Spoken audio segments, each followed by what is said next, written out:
Alrighty, looks like it's about that time. We should probably get started, shouldn't we? So, let me jump us over here, and let's get started.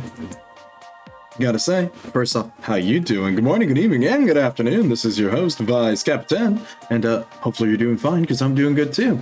Hey, what's up? How you doing? And yeah, so... It's funny because I sort of was looking back to last week's tabletop stream where we looked at the Warcraft, we looked at the World of Warcraft tabletop books from like 2005, and it kind of occurred to me that, well, a lot of people probably don't know D&D 3.5, so I was like, you know what? Why don't we take a look back and take a look at D&D 3.5? So I was kind of digging through some of the books that I have saved because me and my friends play like a lot of 3.5 on the side. So I was like, well, we may as well start from the start, right? And take a look at the core rulebook. Now, the books that we looked at last time, well, they were for 3.0, but they were compatible with 3.5 because, well, you know, that's just how it is. But, you know, let's take a look, shall we? Let me just make sure to jump us over there. But before we sort of, well, get into it, I guess I should sort of go over our spiel a bit and say, hey, how you doing? What's up? First time viewer here. Nice to meet you. It's me, Vice Captain. I usually like to take a look at some TTRPG books and a couple other things while playing a bunch of RPGs myself. So, on that note, just looking over the schedule here. And yeah, tonight we're going to be taking a look at the 3.5 book. On tomorrow, we're probably going to be either playing some Kingmaker or something else. Oh, hey, thank you for the follow. Appreciate it. Oh my God, wait a minute. No way. We actually hit the 150 follower. Wow. Well, thank you, Selena. Appreciate it. Because, well, I guess that means I do have to finally get the Discord server going, because I promised I would do that. So, well, that'll be out there soon enough, because I know the last time we were talking about something like that, it was a little bit tricky when we were looking at, like, homebrew stuff in D&D, because I had to, like, go back and forth and find a link and... Well, there we go. Well, I guess I'll get that to everyone. Other news, new shorts out on the main channel, and on the Vod channel, we're currently sort of uploading the Ocarina of Time playthrough that we did. So that'll be going up throughout the week. And, yeah, guess you can say, well, I guess now I have to release the Half-Life 1 video. I have to get to it. So, on that note, let me just make sure we're good to jump over here. And, oh my God, I'm so small on this screen. Hold on. Let me jump us over here and we can start taking a look at the book. And it's going to be interesting because compared to like a 5e book, how do I say it? So the 5e books are better to read for like a source book. The 3.5 books are very interesting because you'll see right away once I jump to this.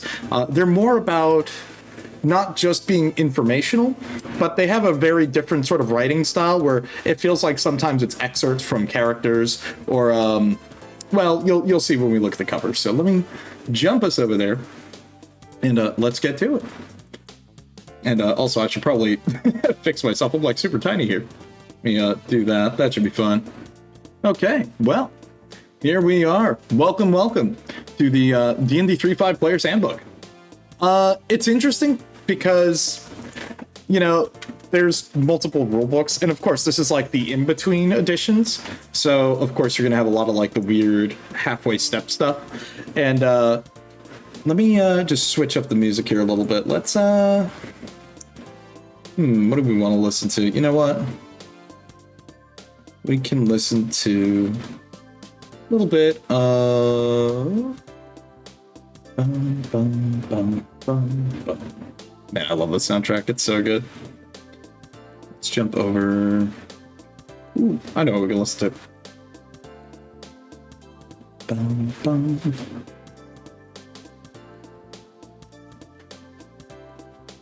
Bum, bum, bum. There we go. This'll do.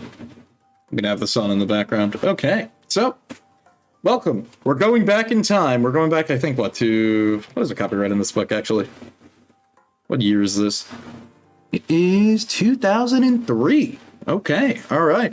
So we went to 2005 last time. We were looking at the World of Warcraft source book. Now we're going to 2003 to look at the 3.5 official source book. So again, we talked a lot about like Dungeons and Dragons 5th edition when we were looking through like the Player's Handbook and a bunch of other stuff.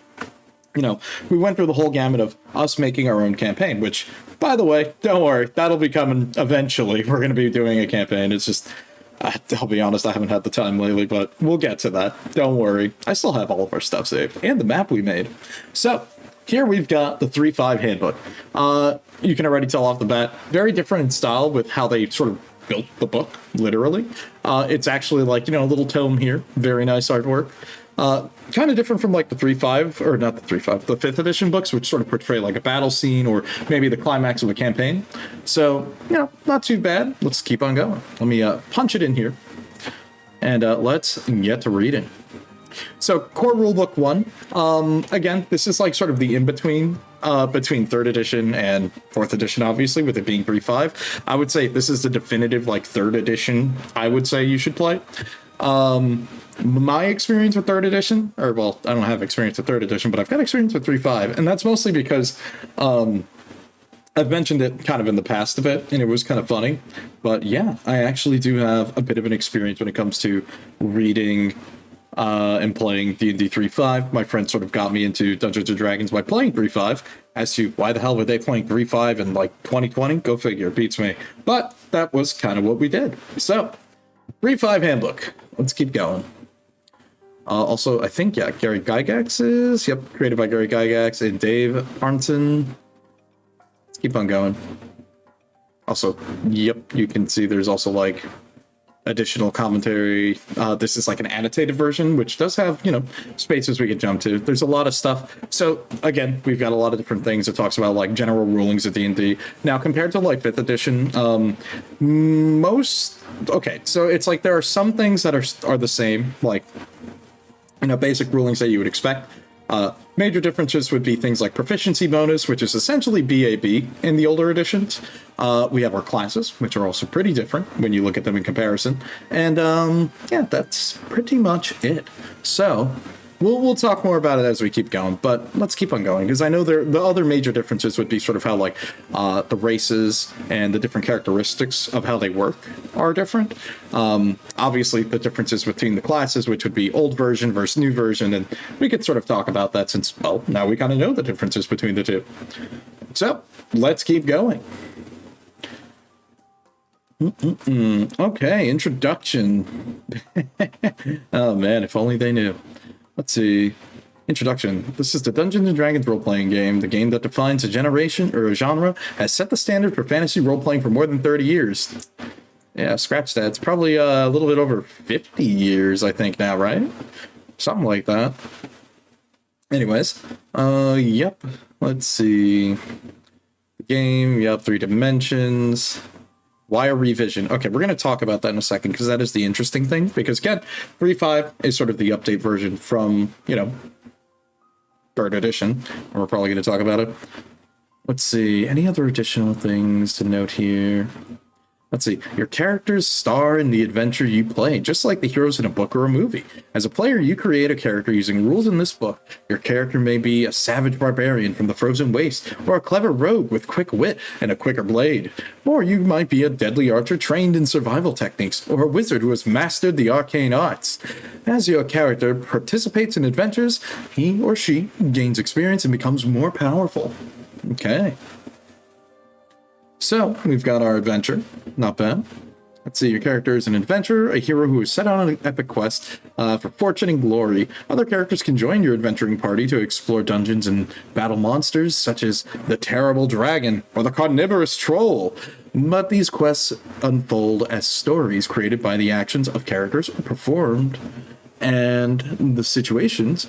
and the situations your DM presents. Okay. Good to know. Let me just shrink myself a little bit. We'll move over a little bit. There we go. Okay. Well. Let me do that. Okay.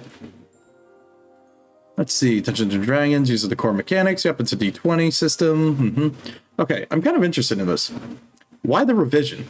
The new Dungeons & Dragons game debuted in 2000, and the 3 years that the open D20 system energizes the RPG industry, that's right, Let's see. Gather tons of data on how the game is being played, and we consider D&D to be a living game that constantly evolves as it's played. We've gathered the feedback from many people who've played D&D as we could, and we've talked to you at conventions, and examined countless message boards devoted to the game, and collected information from a variety of customer response outlets, including our customer service department. I'm sure they got wonderful calls and emails from them. I'm totally certain. Let's see. Our outlets, including our customer service department. Oof. We've used all the data to retool the game from the ground up and incorporate everyone's suggestions. We listened to what you had to say, and we responded enthusiastically to improve the game and this product. Let's see, for first experience with D&D, we welcome you to a wonderful world of adventure and imagination. And if you use, if you use the prior versions of this book, rest assured this version is a testament to our dedication and continuous product improvement. Wow, very corporate, very expected of Wizards of the Coast. What's up, Leaf? How you doing? Leaf, we did it. We hit our goal. We actually did it. We hit our goal. So I do have some good news. Don't worry, Discord server is on the way. That, and I know I owe you guys the Half-Life video, so I'm gonna make that a top priority. So I'll get that to you guys. Anyways, you just showed up just in time. We're taking a look at the D&D 3.5 PHP.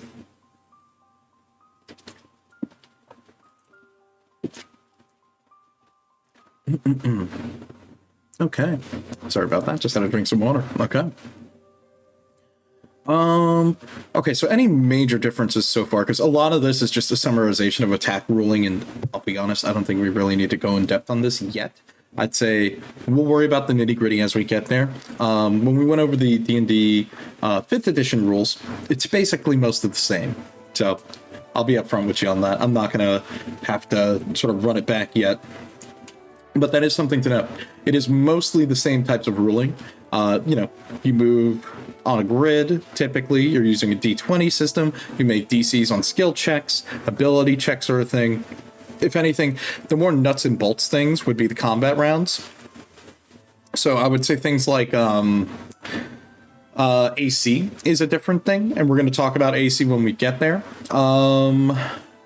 Everything else is essentially the same thing. You would need the same things that, if you were playing 5th edition, you would need your character sheet, some dice, pen and paper, typical stuff that you would expect. Miniature if you want to do that, or, VTT if that's your thing, because I usually play in a VTT myself. And, yeah, let's keep going. What do we got here? Let's see. Character creation. Okay, so obviously, we have our rules here if you wanted to roll your stats to create your character that way. I will be honest, I'm always a fan of the point buy system, which I would always recommend doing that instead if you were in my shoes. I just think it works a little bit easier for everyone. Let's see. Okay. We can skip over to here. Recorded combat numbers. Let's look at armor class. Okay, your armor class, AC, determines how hard your character is to hit. Add the following numbers together to get your AC. So it's base AC is 10, plus your armor bonus, plus your shield, plus your size modifier, plus your dexterity. Now that is only for your touch AC, your general purpose AC. And we'll get to it because it can get a bit complicated as we go ahead, because you have your touch AC, your flat-footed AC, your normal AC. There are things like natural armor. There's a bunch of stuff, but we'll get to it as we sort of get going. Because as it says, details. And this is like talking about like specific things about your character, whether it be like attribute score and other things like that. Now, again, there are some rules that we definitely handwave. And when I mean handwave, I mean things that are like aging, because I'm going to be honest, when are you ever going to be running a campaign where that's relevant? Now, I will say, in older D&D, there are situations where that does matter. Like, obviously, there are spells that will age a character rapidly, and that does affect your primary scores, or like your primary ability scores. So, definitely something to note. Let's see, lowered dexterity results in a negative bonus for your modifier. That's the same case for everything else. And this is another example here where it's like bonuses to modifiers or like spell casting. So, other things like that to sort of keep in mind as you sort of take a look ahead. You know, the better your modifier is for like intelligence, the more spells per day you could probably get, or wisdom, depending on like whatever your casting stat is, because again, that does matter. Depends on what class you're playing. Let's see. Yeah, good example here of things with strength scores. Like, you know, rats have 2. Lanterns, toad, or lantern archon, a bat, and a toad have 1, which is a negative modifier of 5, up to like things like a great worm or gold dragon. You know, that's like what average strength is 46 to 47, and that's like a plus 18. So again, big stats, big numbers. Now it's funny that I say that because when we looked at 5e, and for example, like we looked at things like a Tarrasque or like a Pit Fiend in 5e. I think it only has 20 AC, which I'm going to be honest, and I have to laugh a bit because 20 AC is, I would say that means you're hard to hit in 3.5, but you're not like impossible to hit, because I will say AC will go very high because the numbers in 3.5 are a lot higher than they are in like 5th edition. 5th edition is a lot more balanced, I would say. 5th edition focuses primarily on being a more user-friendly experience, where 3.5, I'm gonna be upfront with you. 3.5 is the nerd's game, bro. This is like, you want to play with big numbers and do hella damage? Welcome to 3.5. You're here to stay. But then again, that's the reason why people play the game. People play it because, well, it's fun to do big damage. And sure, you could do big damage in 5th edition as well, but wouldn't you like to just insta-kill things too? Or, you know, actually have death effects or be a little bit crazy with it? And that's the best part. Spells are a little bit tricky, and we're going to get to them when we get to that, but let's keep on going. Okay, lots of breakdowns of like different things like the different ability scores. I'm going to be real with you. A lot of these are mostly the same. If anything, you need to know that there's a lot more skills within the game compared to like 5th edition. 5th edition did a good job, I would say, of narrowing down all the skills to like a lot more condensed and compact things, where in 3rd edition we have a whole list of skills, and there's a lot of them. And a lot of them depend on different stats. Now, I know you may have heard me mention the term MAD, or multi-attribute dependency, and that will become a lot more relevant when we look at certain classes coming up ahead. But just so you have an idea of where we're going with this, or how it is, there you go. There's a lot of little things. Let's see, this is talking about assigning ability scores, if you were doing like the rolling by, you know, generating scores, or how would you negate certain things. Like, yes, some races do have benefits like maybe a +2 to Constitution or a -2 to Charisma penalty. You know, things that we kind of expect and things that do exist already, but, you know, things to keep in mind. Also, the other thing I really do enjoy about these older books is like a lot of the art style. Like, you know, I'm always a big sucker for some good D&D fantasy art, and I do like that even in these older books, they still include like a lot of really good art.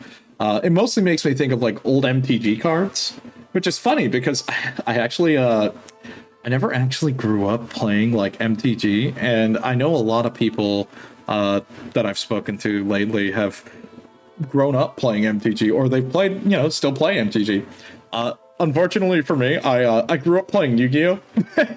As me and my friends jokingly say back in the day, Yu-Gi-Oh! Was the game of the poor child. So, you know, we never really got around to playing MTG. But yeah, no, apparently MTG has always had like really interesting or good card art. And it is kind of funny because some of the people that did art in MTG ended up doing art for some Pokemon cards too. And that was like another game that I remember me and my friends used to play every once in a while too when we were kids. Okay, so what do we got here? We got the different races. Also, I do like that like you have a nice illustration of all of them, just to get an idea of like how tall each sort of race is and like a general physique of them. Not bad at all. Let's see, okay, so they do have favorite classes. Again, IMO, I don't like playing favorite classes. Okay. I will say, when it comes to dealing with favorite classes, I can understand why now. And like when we looked at like modern D&D, like with 5e and what is it, D&D 1, that they did change it so you can sort of play whatever race that you want and then choose the plus or minus effect that you get from whatever background that you choose. In my opinion, I think I prefer that more than just sort of how it is in, 5th edition, or 5th edition, in 3rd edition, because my biggest issue with 3.5 is I do like that there's a lot of variety within the different races or, species that you can play. My only issue with it is humans overpowered. Yeah. No, just straight up. I'm going to be 100 with you. Okay? Humans actually overpowered. And you're probably thinking, well, Blasphemous, what the hell are you talking about? Vice, what's going on? What do you mean? Why is human overpowered? Well, I'm going to be honest. I'm going to tell you right now. So as you can see in the racial ability score adjustment here, humans don't take any penalties and they don't gain any penalty. Or they don't take any penalties and they don't gain any bonus. Until you look closer. Then you realize humans are the most adaptable because not only do they get a +2 to any ability score that they want, they also get a bonus feat. Other classes don't really get that. Instead, they'll get maybe like the plus or minus to whatever ability scores that they get.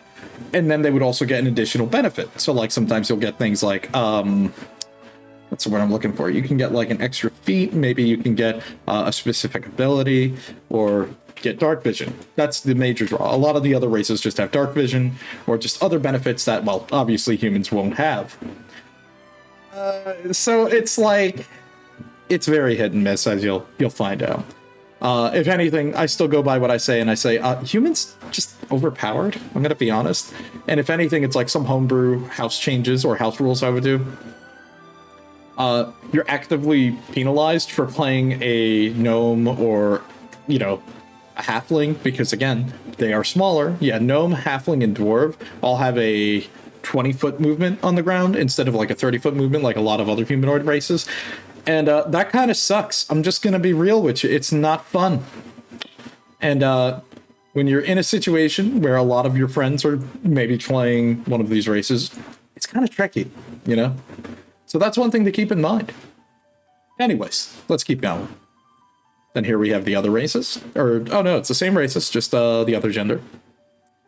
And let's see, yep, things like alignment, all these different things, talks about different things, like different traits. Okay, here it is.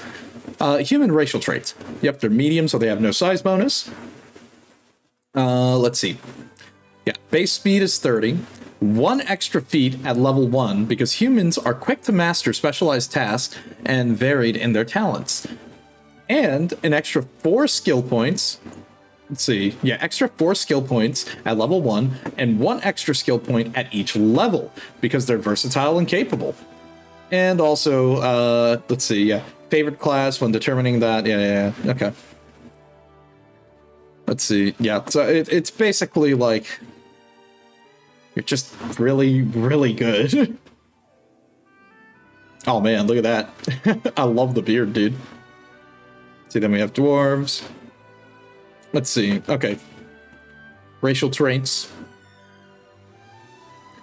Let's see. +2 to Constitution, -2 to Charisma. Dwarves are stout and tough, but tend to be gruff and reserved. They're also medium creatures, so they have no bonuses to their size. However, their land speed is 20 feet. However, dwarves can move at this speed while wearing medium armor or heavy armor. So yes, unlike humans, they do not suffer the movement penalty, and they can actually just wear heavy armor and not get penalized like that. So technically, that is the good trade-off. There are good things about that as well, but, up to you. Very much up to you. It's like, again, I enjoy playing a dwarf. I enjoy playing, like, any other non-human race as well, because, it's nice to have a little bit of variety. But, there are things like that you do need to keep in mind, because movement does matter sometimes, depending on your situation and, your campaign or whoever your DM is, really. Anyways, let's keep going. What other things do we have here? Stone Cunning. The ability grants a +2 racial bonus on search checks. You're just going to watch? Yeah, no problem. No problem. Appreciate it. Let's see. This dwarf ability grants a dwarf +2 racial bonus on search checks to notice unusual stonework, such as sliding walls, traps, and new construction, even built to match like the old. Unsafe unsafe stone surfaces, shaky stone ceilings, and the like. something that isn't stone, but is disguised as stone, may also count as unusual stonework. I do like that. It's very flavorful, but also very kind of funny. You know what I mean? Because it's like, you would kind of need to be like looking around for like very specific things. I guess this is something that like, if you are playing as a dwarf, this is just one thing to note down, because you never know when it may come up. Sometimes you may be exploring an old ruin and be like, oh wait, there's something off about the stonework here. And you'll need to ask your DM, and your DM's going to be like, why are you asking me? I can tell you for a fact, me as the DM, I've made those mistakes where I'm like, what are you talking about, dude? And then they'll have to be like, oh, dude, I have something like stone cutting, and then they need to explain it. I'm like, oh, okay. No, you're right. Totally. Let's see, what else? What other things? Okay, weapon familiarity. Dwarves may treat dwarven war axes and dwarven ergoshes. Yeah, sure. Let's go with that. Ergoshes. As martial weapons rather than exotic weapons. Okay, that's good. I mean, again, that's another benefit of like, I think there's also, I know in Pathfinder they have this as well when it comes to like, I think it's like what, elven longblades or a couple of other things. I'm pretty sure it's in 3.5 as well, because 3.5 and Pathfinder basically share the same DNA. Pathfinder 1 is basically a spin-off of that, so that's one thing to keep in mind. Okay, well, let's keep going. What else do we got here? Stability. Dwarves are stable on their feet, so they get a +4 on ability checks made to resist being bull rushed. Oh, I actually didn't even notice that. That's actually pretty good. So they have a lot more of a bonus on that. Let's see, +2 racial on saving throws against poison. You would you would believe me if I would say, yeah, it's way more important than you think. It also helps you win in a drinking contest, don't you know? Because usually when you're doing a drinking contest in a tabletop game, you would need to make fortitude checks against things like being poisoned, or technically drinking alcohol counts as a poison, blah, blah, blah, blah. There's a lot of nonsense with that, but that does count. So you technically can use that to your advantage. Although there are other races that are much better at that, but that's one thing to keep in mind. Let's see what else we got here. +2 saving bonus throws against spell-like effects. Oh, I didn't even know they had resistances. That's good. Let's see, +1 racial bonus against attacking orcs. This includes half-orcs and goblinoids. Oh, right, because of the dwarven hatred. Yeah, Let's see, including goblins, hobgoblins, and bugbears. Dwarves are trained in the special combat technique that allows them to fight their common enemies more effectively. A +4 AC against monsters of the giant type, so ogres, trolls, and hill giants. Always very good. Let's see, this bonus represents special training that dwarves undergo, during which they learn tricks to prevent, that the previous generations developed in their battles with giants.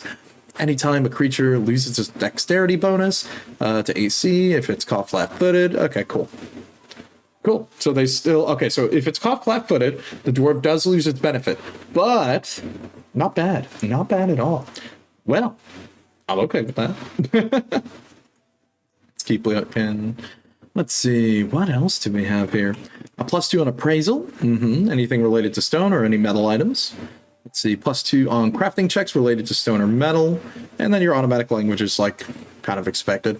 And favorite class is a fighter, which, yeah, I would say either go fighter or barbarian, because you can sort of bypass the 30 or the 10 foot or the 20 foot of movement by sort of getting the barbarian talent, where you can just get like an extra 10 feet, and then you're back at 30 like everyone else. Which, I'm gonna be honest, since we're playing 3.5 in this, I would recommend probably just going like totems, because then you can just get other ways of doing it, because you're not really going to need the extra 10 feet of movement if you're just going to charge into battle anyways, because if you're charging, you can get things like a pounce or a jump attack, and pouncing is just a better charge because you're jumping to the target and you're getting attacks in that way, which IMO is just better. So those are things to keep in mind. Okay. Let's see, we've got elves. Let's see, personality. I'm kind of curious about this, because this is something that was kind of interesting, and I know we talked about this before when we were looking in 3.5, because I know some people were curious. It's like, how do elves age if they live up to like what, like 500 or 700 or something like that. So let's just see what we got. Let's see. Let's see. Elves freely mingle in the human lands and yet are always welcome, yet never at home there. They're well known for their poetry, dance, song, lore, and magical arts. Elves favor things of natural or simple beauty. When danger threatens their homelands, or the woodland homes, however, elves reveal more of a martial side, demonstrating skill with the sword, bow, and battle strategy. Okay, sounds good. What else do we got? Let's see, personality. Elves are more often amused than excited, and more likely to be curious than greedy. With such a long lifespan, they tend to keep a broad perspective on events, remaining aloof and unfazed by petty happenstance. When pursuing a goal, however, whether an adventurous mission or learning a new skill or art, they can be focused and relentless. And they are slow to make friends and enemies, and even slower to forget about them.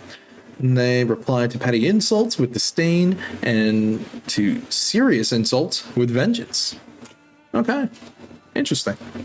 Let's see, they're graceful but frail. They tend to be pale-skinned and dark-haired with deep green eyes. Elves have no facial or body hair. They prefer simple, comfortable clothes, especially in pastel blues and greens. They enjoy simple yet elegant jewelry.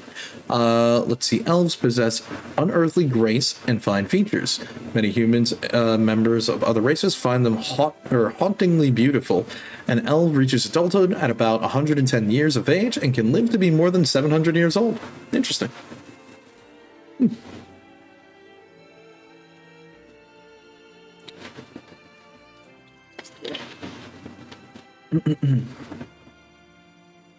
Let's see, have I watched Smile 2? No, I haven't. I don't know what that is, actually. Let's see. Oh, wait, is that like a new movie that came out or something? I'll be honest, I'm a little bit behind on my movies. Like, would you believe me if I told you the last movie that I saw was like it was the Minecraft movie and it was so bad? I watched it with some friends. Ooh, it's a horror movie that a psychological.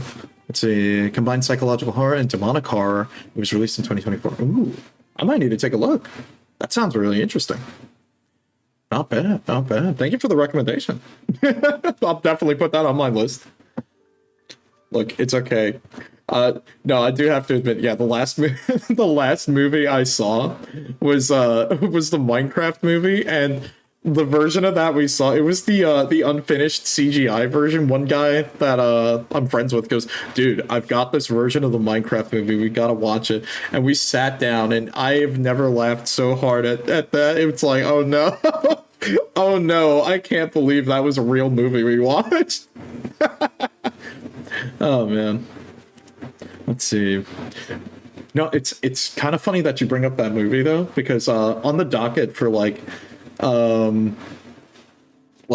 sort of games that I've got on the list for like next week, we're going to be taking a look at I believe it's called, one second, I got you, the Urban Myth Disillusion Center, which is something that is really interesting. It kind of plays along that sort of lines, looking into like demonic horror and like psychological horror, looking at, I think it's like different yokai and stuff like that. I'm a big fan of that type of stuff. I mean, hey, look, I'm the guy that it's like my debut for becoming a VTuber. I played World of Horror. World of Horror is awesome. Let's see. The acting which portrays a pop star going into insanity. Ooh, that's an interesting concept, actually. Very, very interesting. Oh yeah, definitely putting that on the list. Really? I'm gonna have to keep an eye on that, because I'm a big fan of like taking a look at things like cinematography within films and just seeing sort of like how they portray things or do shots on shots. I love that stuff. So, well, thank you. Now I'm definitely gonna take a look at that. Ooh, really? So they make a lot of use of the negative space and stuff too. That's good. That's good. Look, because I really prefer when a lot of horror is mostly like atmosphere based, because I think that's what really builds up really well, in my opinion. Because, look, I'm not in for like a cheap jump scare, because that's like cheap horror. That's not fun. Okay, that's just, wow, you scared me, boo-hoo. But yeah, it creates tension. That's the good stuff. that's a really clever way of doing things like that. And I think for me, what really kind of works in that regard is if you're filling me with sort of an atmosphere of dread like that, I think that creates a more tense scene. And overall, I think that's a lot more of a genuine scare. I mean, I jokingly was telling my friend, I said, look, in my opinion, World of Horror, even though it's like a DOS, like 2-bit game, literally, some of its situations that it creates are genuinely scary because, you know, if I found myself in a situation like that, it's not even like, it doesn't even have to be like a jump scare, but it's just a scary scenario. I think that works out really well. Mm-hmm. And the songs are so good. Really? Do they have like, is it like a mostly like already popular song soundtrack, or is it like stuff that they made originally for the film? Now I'm curious. Let's see. Okay. We got the elven racial traits on this. Let's see. Dexterity +2, -2 to Constitution. They're graceful but frail. Look, I'm going to be honest. That is always like a big thing. That's always tough. Let's see. The songs are sung by the main actress herself, and it's original. Ooh, that's good. Let's see. You're surprised that she didn't go for a singing career.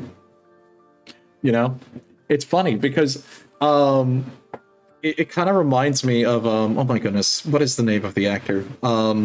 He's mostly famous for playing Wolverine in X-Men, but it's funny because I think I saw him in, because he used to do a lot of like Broadway plays or Broadway productions. Oh my goodness, Hugh Jackman, that's his name. Wow, that took me a second.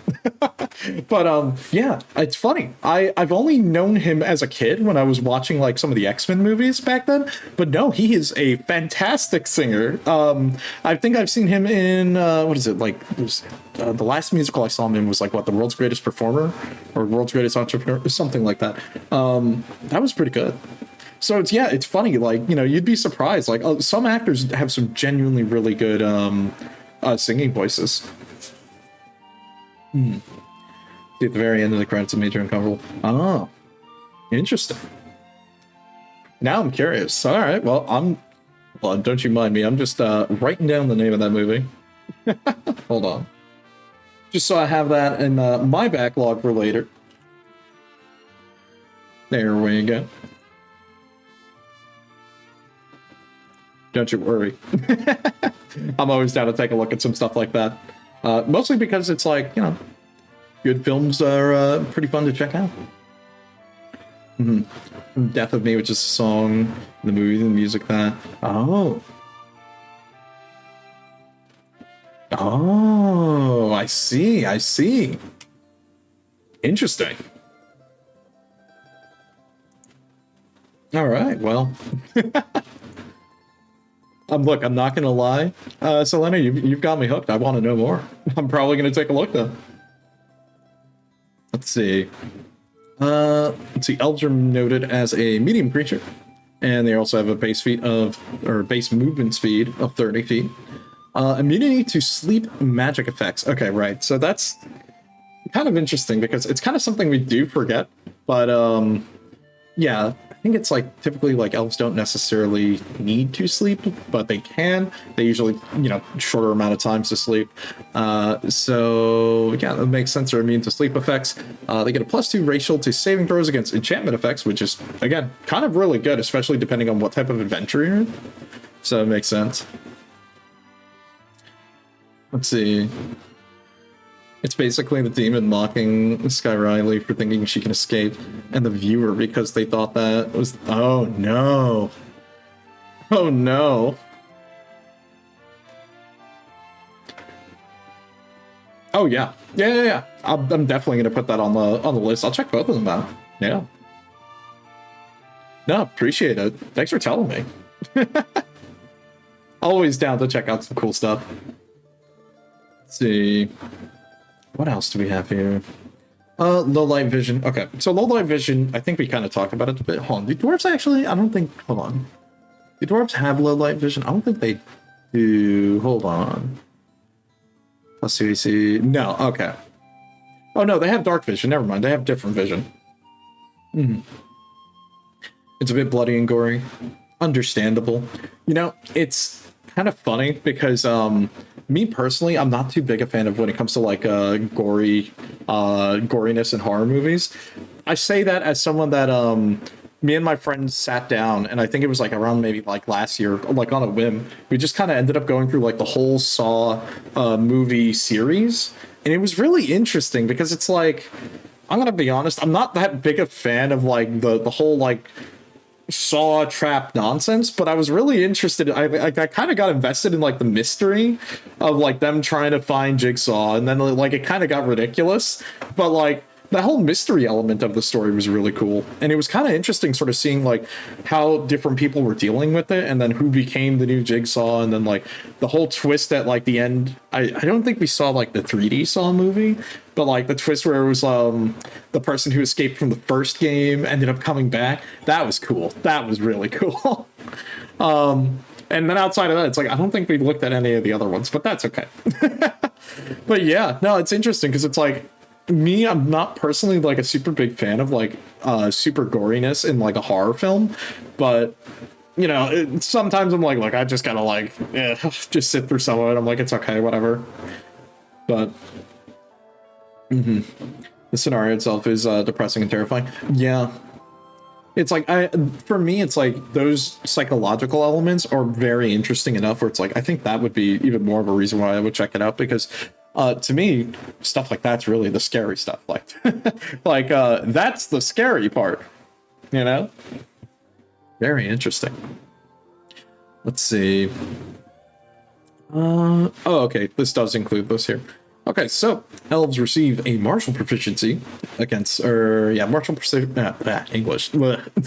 Difficult, sorry. Let's see. They have low light vision. They can see twice as far as a human in low light, so things like moonlight, starlight, torchlight, and other poor lighting conditions. Let's see. They receive martial proficiency for long swords, rapier, longbows, including composite, and short bows. And they also have esteemed arts of sword play. So every weapon, let's see, swordplay and archery. So all elves are familiar with these weapons. Okay, well, at least they do get proficiency with some of these martial weapons, you know, even if they're simple or not. I mean, better than nothing, right? Let's see. They get a +2 bonus on listen and search and spot. And let's see. An elf who passes within 5 feet of a secret door or concealed door is entitled to a search check. Fair enough. Oh, not the Voss Water sponsorship. That's really funny. Oh my god. Wait a minute. Wait. Hold on. I need to Google a picture really quick of Voss Water, because that sounds familiar. Hold up. Wait a minute. Is this what I'm thinking of?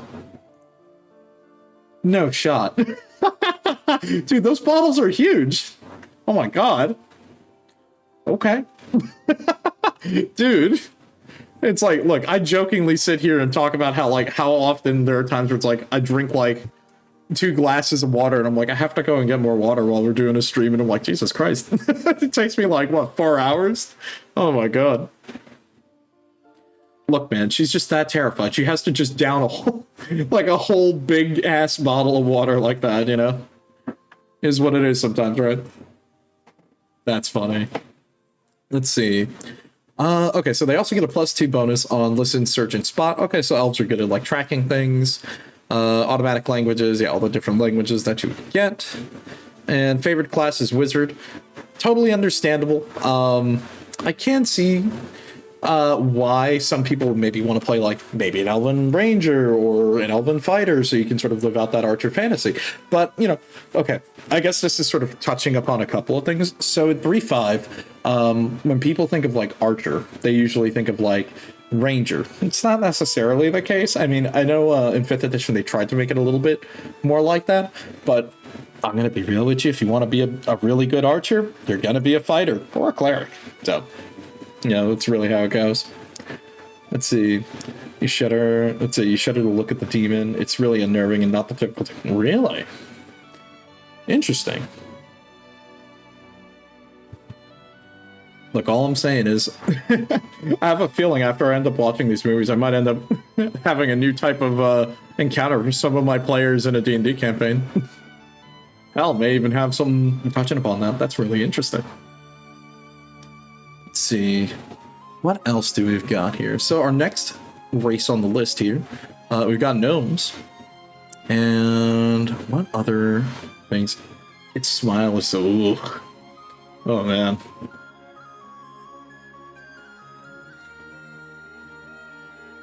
Look, now it's making me... It's kind of making me think a bit of, like, oh my god, what is it called? Stephen King's It, I think, where, oh my goodness, where it's, like, staring at them, like, through, in, like, the darkness or in, like, the grates. Oh my god. Let's see. Okay.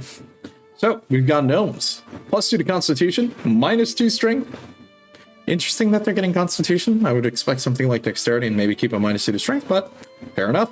I guess the major difference is they are small.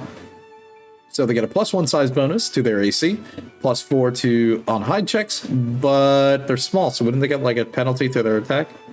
Well, I mean, they're already getting a penalty from their strength. So you can't even describe the smile. You know what? I'm gonna take your word for that. I'm gonna keep that in mind when I go and look that up later. Like, I'll go check out the movie.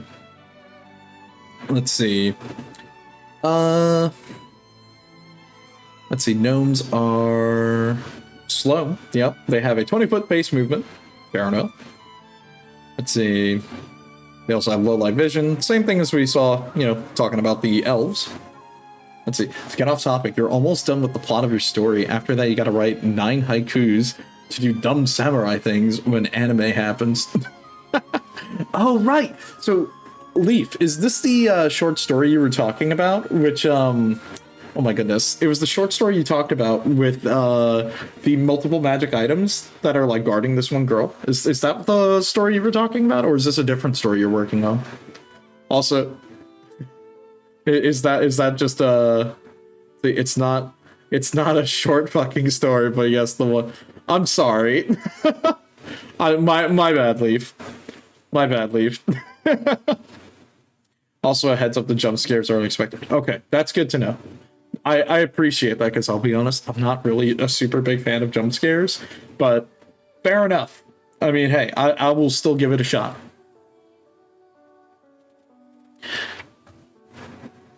Oh, right, duh, of course it's not. I'm so sorry, Leaf, my bad. I forgot, because that's a part of the, yeah. Yeah. I just remembered. My bad.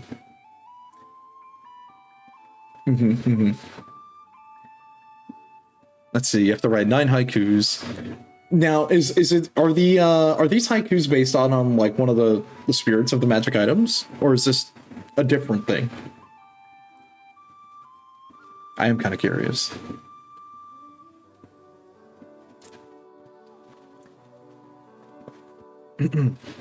Sorry, don't mind me, just drinking some water.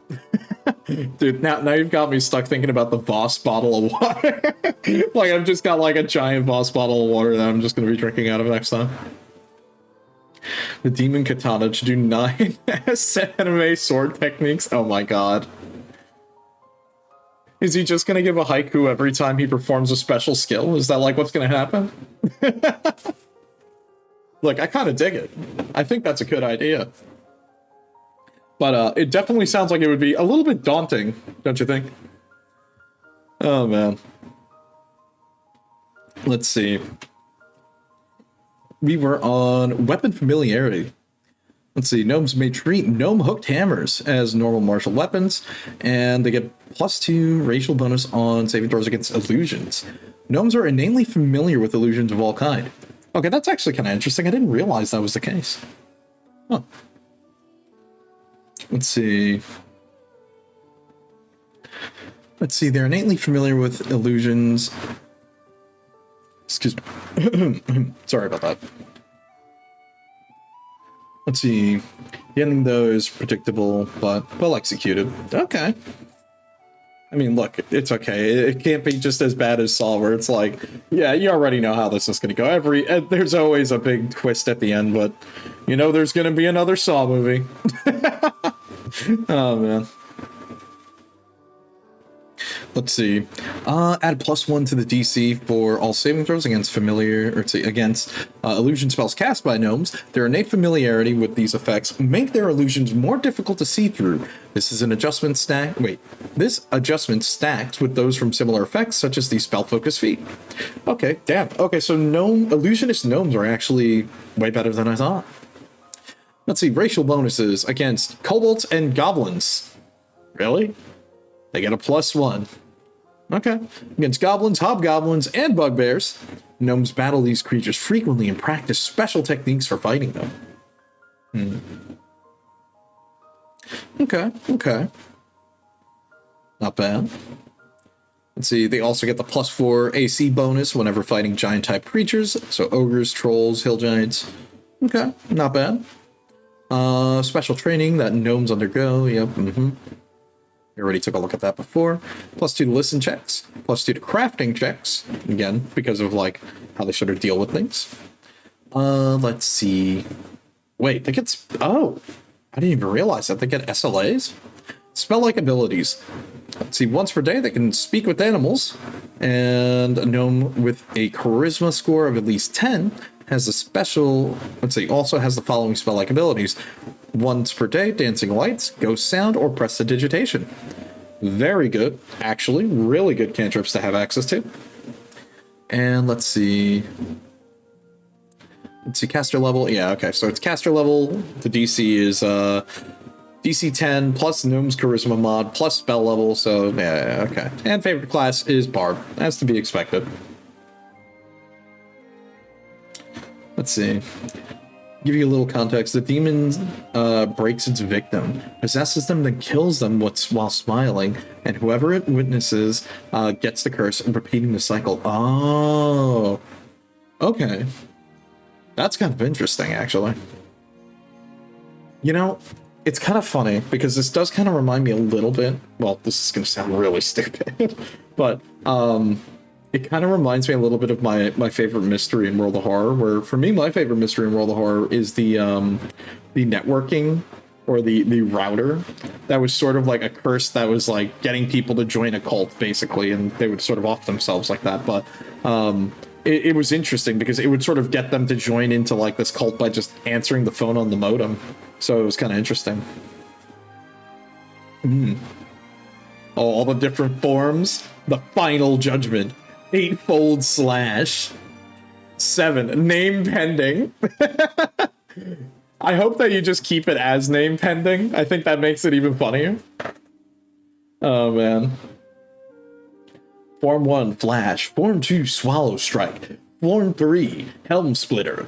Form 4, Blade Wave. Form 5, Horizon. Form 6, Vanishing Charge. Form 7, Name Pending. Form 8, 8-fold Slash. And then Form 9, the Final Judgment. Not bad. Not bad at all. Okay. Not bad at all, Leaf. Let's see, while we're at it, we're on half-elves. Let's see. Do well amongst both elves and humans.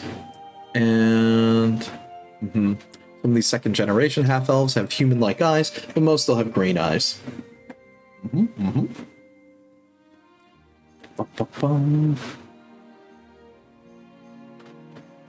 Let's see. Oh, and there's no limit to the curse. Interesting. Now I'm kind of curious. How would you even go about stopping it? I mean, well, obviously it's just don't get caught at the end, right? But, Damn. Look, what can I say, Selena? Now you've got me formulating and thinking about this. Now I'm going to definitely have to go check out both these movies. And now your ass has to come up with haikus for all of them. Look, I think it may have gotten cut off a bit by the ad earlier, but look, I genuinely think that's really cool, and I hope you keep that one. I hope you keep 7 as name pending, because that just makes it even funnier, where it could be like a haiku about how you don't know what its name is, or that it doesn't need a name or something, right? See, oh, you can stop it by technically offing yourself, but will the demon let you? You know, that's an interest.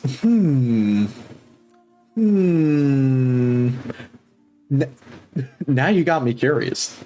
Now I'm like, how would you try to figure that out? Then again, obviously, it's probably not going to let you take yourself out because, well, you're the host. Oh my god. Damn. Wow. Okay, now I gotta go see this movie.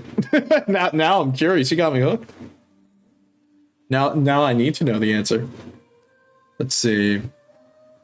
Let's take a look at half-elf racials. Okay. Medium-sized creature. Yep, sounds about right. Base speed of 30. Look, I think we sort of talked about it when we were talking about 5e, like a while back, but 30-foot movement IMO should be baseline. Because, look, I'm going to be real, I understand the penalties of being a smaller race, literally, but at the same time, it's like, it just, at least to me, is not very fun. Let's see, the demon is in your mind, so how will you defeat your own mind? Easy, I shut my brain off. No. But no, that is a genuinely really interesting point, and I think that makes for like a lot more of an interesting type of like horror story experience. Now that you're bringing it up, I think that's a very cool way to go about it. See, as funny as that would be, you're a bit against name pending. You might use that for later if the demon blade ever decides to make a 10th form. You know what? Fair enough. Fair enough. Ooh, wait a minute. Let me think. Well, I was going to say, you already have a different type of, like, slash type of, haiku or technique. Maybe you can make it, maybe based off of, like, something they like maybe a food or something, you know, outrageous. I mean, it's 10 different forms, and you sort of got, like, a lot of the big striking ones, but why not maybe one that's a little bit silly? Oh, the demon is in CGI, they made it a puppet? Dude, that's really cool. It's really funny because I really like a lot of practical effects in movies. I think that's like some of the best part, and it's huge. Oh my god, that's cool. If you like Form 10, what kind of deal or involve other sentient magic? And yeah, considering like how you sort of brought it up, Leaf, I think that'd be the case. Let's see. Yeah, now I'm curious. Now I'm very curious about that because I do like a lot when there's more practical effects used in film. Because, well, not only does it make it feels like a more organic process, but it also leads to, like, some interesting stuff. Like, I don't know if you've ever seen, what's it called? If you've ever seen any of the older Indiana Jones movies, like, those are all mostly practical effects, or, like, they make use of, like, miniatures.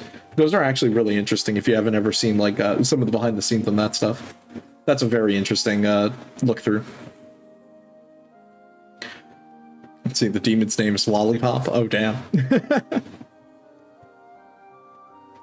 Like, at least it's not the Candyman. Let's see. Half-elf racial traits. I got sidetracked, my bad. Let's see. Half-elf base land speed, 30 feet. Yep, sounds about par for the course. Immunity to sleep spells, similarly. Okay, so basically we're getting the best of both worlds, actually, now that I'm thinking about it. Because you're getting the movement speed, you're getting the low light vision, you're getting immunity to sleep, you're also getting, you know, similar magical effects. So, +2 bonus to saving throws against, like, enchantment. Very, very good.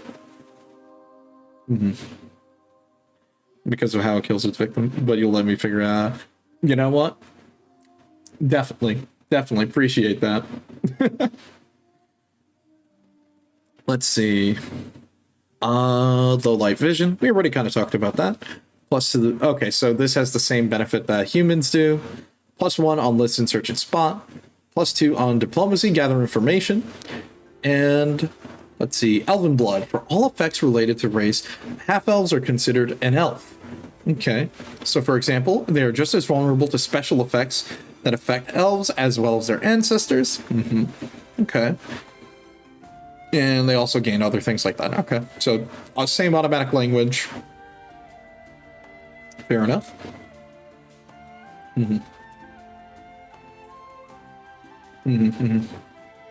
Yeah, fair enough. I'll probably take a look around.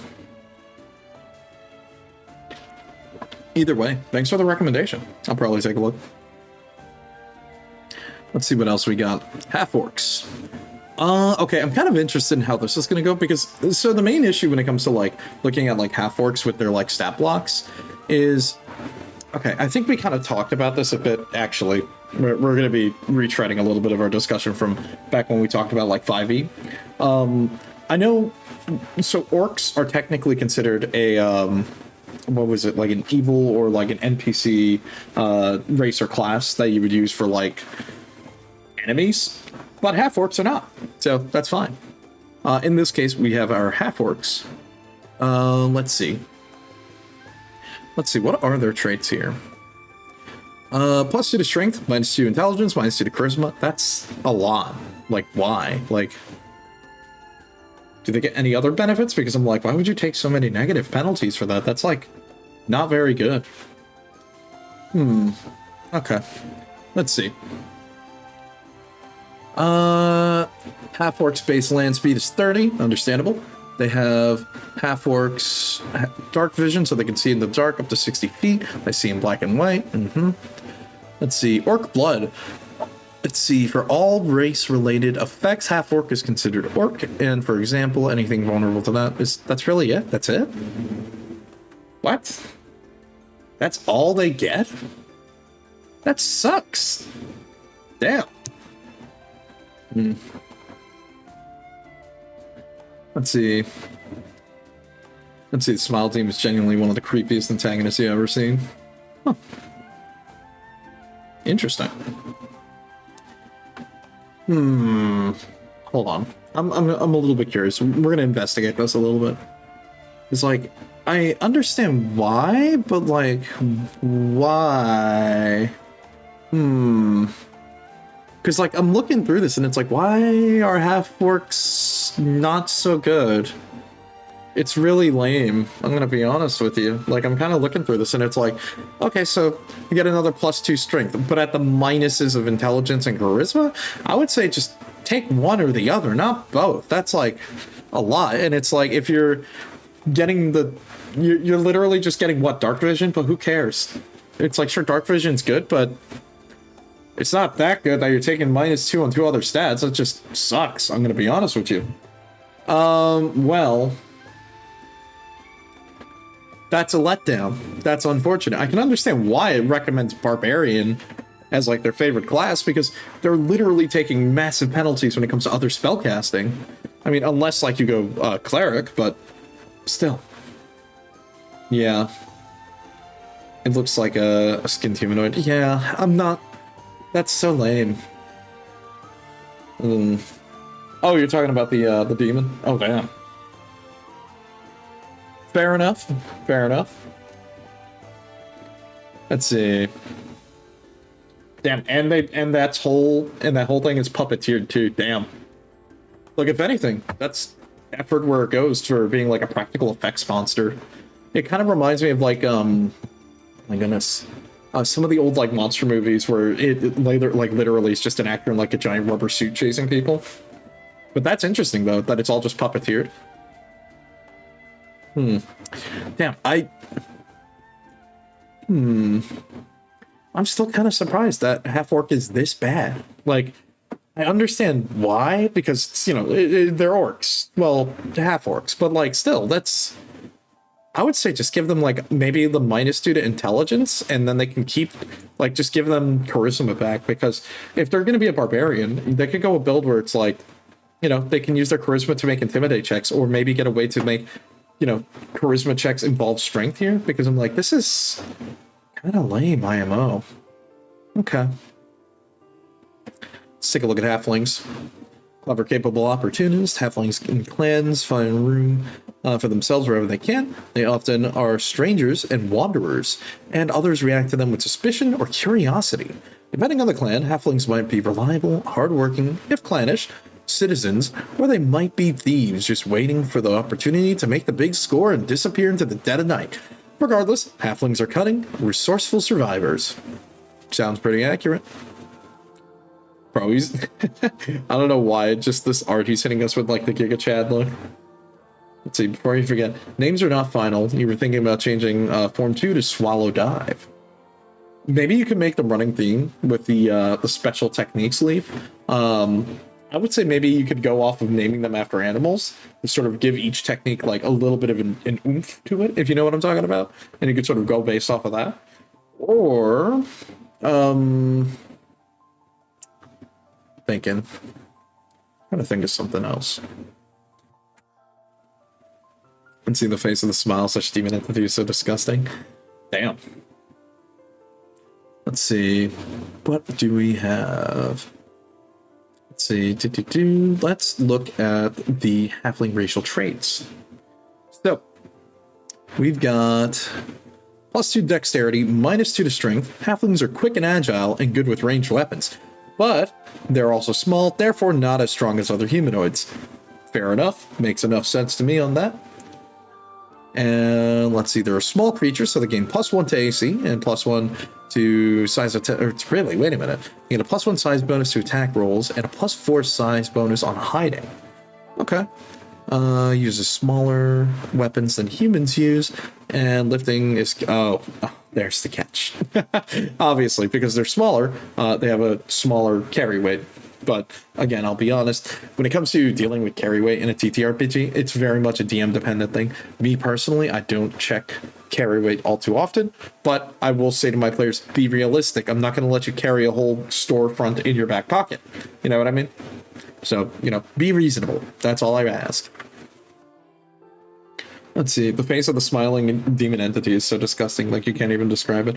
From at least sort of what you've explained to me before, Selena, it sounds like it's a very, like...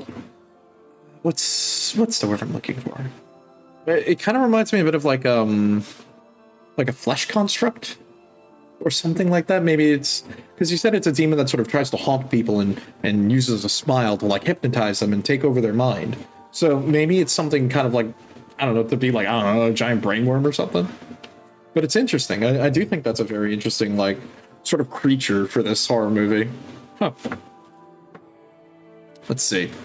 Anyways, sorry, I got sidetracked. Let's see, we've got our medium.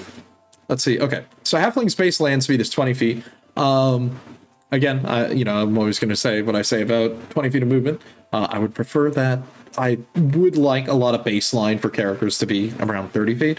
I've even, in my own homebrew rulings, I've kind of made some, like, adjustments to that where I've said, look, if you're going to play any of these smaller races, depending on, like, sort of what you do, if you want to forego it, I can just literally make up my own homebrew feed, be like, okay, you just have 30 feet movement. Or I have made, like, adjustments, like, where, for an example, the party in one campaign I've done, they had sort of helped out a dwarven adventurer, and while he was in the party with them, any dwarves or halflings or, any gnomes, dwarves, or halflings that were in the party had a base movement speed of 30 to sort of round out to catch up to the main party of, like, mostly humanoids and stuff like that. So, things to keep in mind. Let's see. It doesn't look like a worm, and it doesn't hypnotize. It takes over the mind. Oh, okay. I see. I see what you mean. It made you terrified of smiles for a week. Oh, no. My bad. I'll try not to smile so much. But, look, it's okay. If it makes you feel any better, when... It's so funny. So, like, after, like, I ended up moving to, like, my first apartment, and I played, like, World of Horror again for, like, the first time in a while, it got a little bit unnerving, because it's like a lot of the mysteries in that game sort of happen where they're like, there are madmen standing outside your apartment door. So it kind of led to, like, weird situations where it's like, I would, like, be walking around my apartment in the middle of the night, and it's just, I would hear a stray bump in the night, and I would, like, peek over through the door, I look through the peephole, like, what's going on? Thankfully, it's not the case, but you know what I mean. I've been there. I've had those moments where even as you get older, you can sort of get, like, tricked or, like, a little bit nervous when you watch, like, a horror movie or maybe, like, have some horror content. Been there. Look, it's okay. It's like, I think it was, what is it, Lone Survivor or Lone... something like that. It was an indie horror game that I played, and I still find that a little bit difficult for me to get through sometimes, mostly because it's like, one, it's a little bit of, like, the body horror-ish elements of, like, some of the monsters that you fight in that game, but also for me it was like a case of I don't know, just going through the apartment complex like that was always, like, very difficult for me. I don't like being in a tightly wound situation like that. I say that, meanwhile, it's like, I do enjoy some horror games and I do enjoy some horror media, But it is still a little bit difficult for me from time to time, because that's just what it is, you know? Is what it is. Okay. Anyways, let's see. They get a +2 racial bonus on climb, jump, and move silently. Halflings are agile and short-footed, and athletic as well, which is always good to know. What else do we got here? +2 morale on saving throws against fear. That is very, very good, especially considering fear is really overpowered in old D&D. I mean, it still is kind of really strong in new D&D in 5th edition, but in 3.5, dude, fear is like the worst thing ever, and it's something that, like, as a DM, look, if your players just fear things over and over in an encounter, it's a pain in the ass because you literally can't do anything. But likewise, if you are fearing your players over and over, I'm going to be real with you. You're kind of a dick. I don't recommend doing that. It's just not cool. Not cool at all. Well, that's just at least how I see that. Let's see. This bonus stacks with Halfling's general +1 bonus and saving throw. Damn, so they get a +3 for free on that? It's kind of good. That's like really good. Let's see. +1 on attacks with ranged. Oh, I see. With throwing weapons and slings. Okay, that's kind of useless because I'm going to be real with you. Who is using a sling? Not really a lot of people, to be honest with you. What else do we got here? +2 on listen. Yep, sounds about right. Keen ears. And favorite class is rogue. That understands. Over a period of a week, whenever you saw someone smiling at you, you move away or got uncomfortable. Oh, don't worry, don't worry. Look, soon enough, I promise. Like, it's funny. I've actually been setting up a bot earlier today in the soon Discord server, but don't worry, coming up. Don't worry, it'll be out probably by the end of this week. I'll have the server up. I just have to make some slight adjustments to it, but yeah, we'll actually have that ready to go. Let's see. Okay, so now we're finally at our section here to talk about classes. And this is going to be interesting because we've got like the most basic of the basic classes here. You know, we got Barbarian, Fighter, Bard, Cleric, Druid, and Monk, and Paladin, Ranger, Rogue, Sorcerer, and Wizard. Yep, we've got the whole smorgasbord, some of the old-fashioned classics here. And yeah, they are pretty different, some of them. So, like, things to note. In my opinion, I'm not a big fan of sort of what they did with Wizard in 5th edition because Wizard in 5th edition is just straight up nerfed. I'm going to be honest with you. They tried to make the different schools of magic like its subclasses to make it interesting, but that's just not how it rolls. Because, like, if we were playing Pathfinder, that's where that plays, like, more of a major role, with depending on, like, what school of magic you want to go into. But if we're talking about things like metamagic, for example, metamagic ended up becoming like the major feat or the major like class mechanic. If we're talking about things like what's the word? Sorcerer. But in this, it's actually not the case at all. Sorcerer is just basically sort of your equivalent of what's the word I'm looking for here? It's basically your equivalent of like cleric. But for like cleric for arcane spellcasting in a nutshell, because they use spontaneous casting. They it's what's the word I'm getting at here? They're more focused around your bloodline aspects, really. And metamagic's a feat, you know, that's just really what it is. And you can get it for divine magic, you can get it for arcane spellcasting, and that's primarily where you're going to get a lot of that. Anyways, so let's take a look at our tables. As sort of, there's a lot of text up here, and I'm going to be real with you. You can kind of skip ahead on a lot of this because this is talking about things like base attack bonus, and I'm going to just give you the shorthand of base attack bonus because I'm assuming a lot of people who are, you know, kind of here hanging out with us basically have played 5th edition, which is honestly the more popular and approachable version of D&D. So, on that note, let me kind of break it down for you.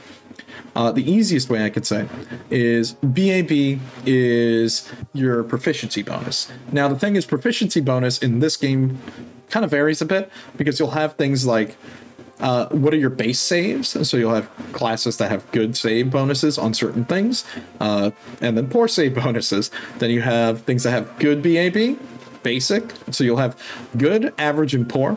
Poor BAB is what you would see typically on like casters, because casters really don't gain benefits from like, you know, attacking things with weapons. Really, they get their BAB.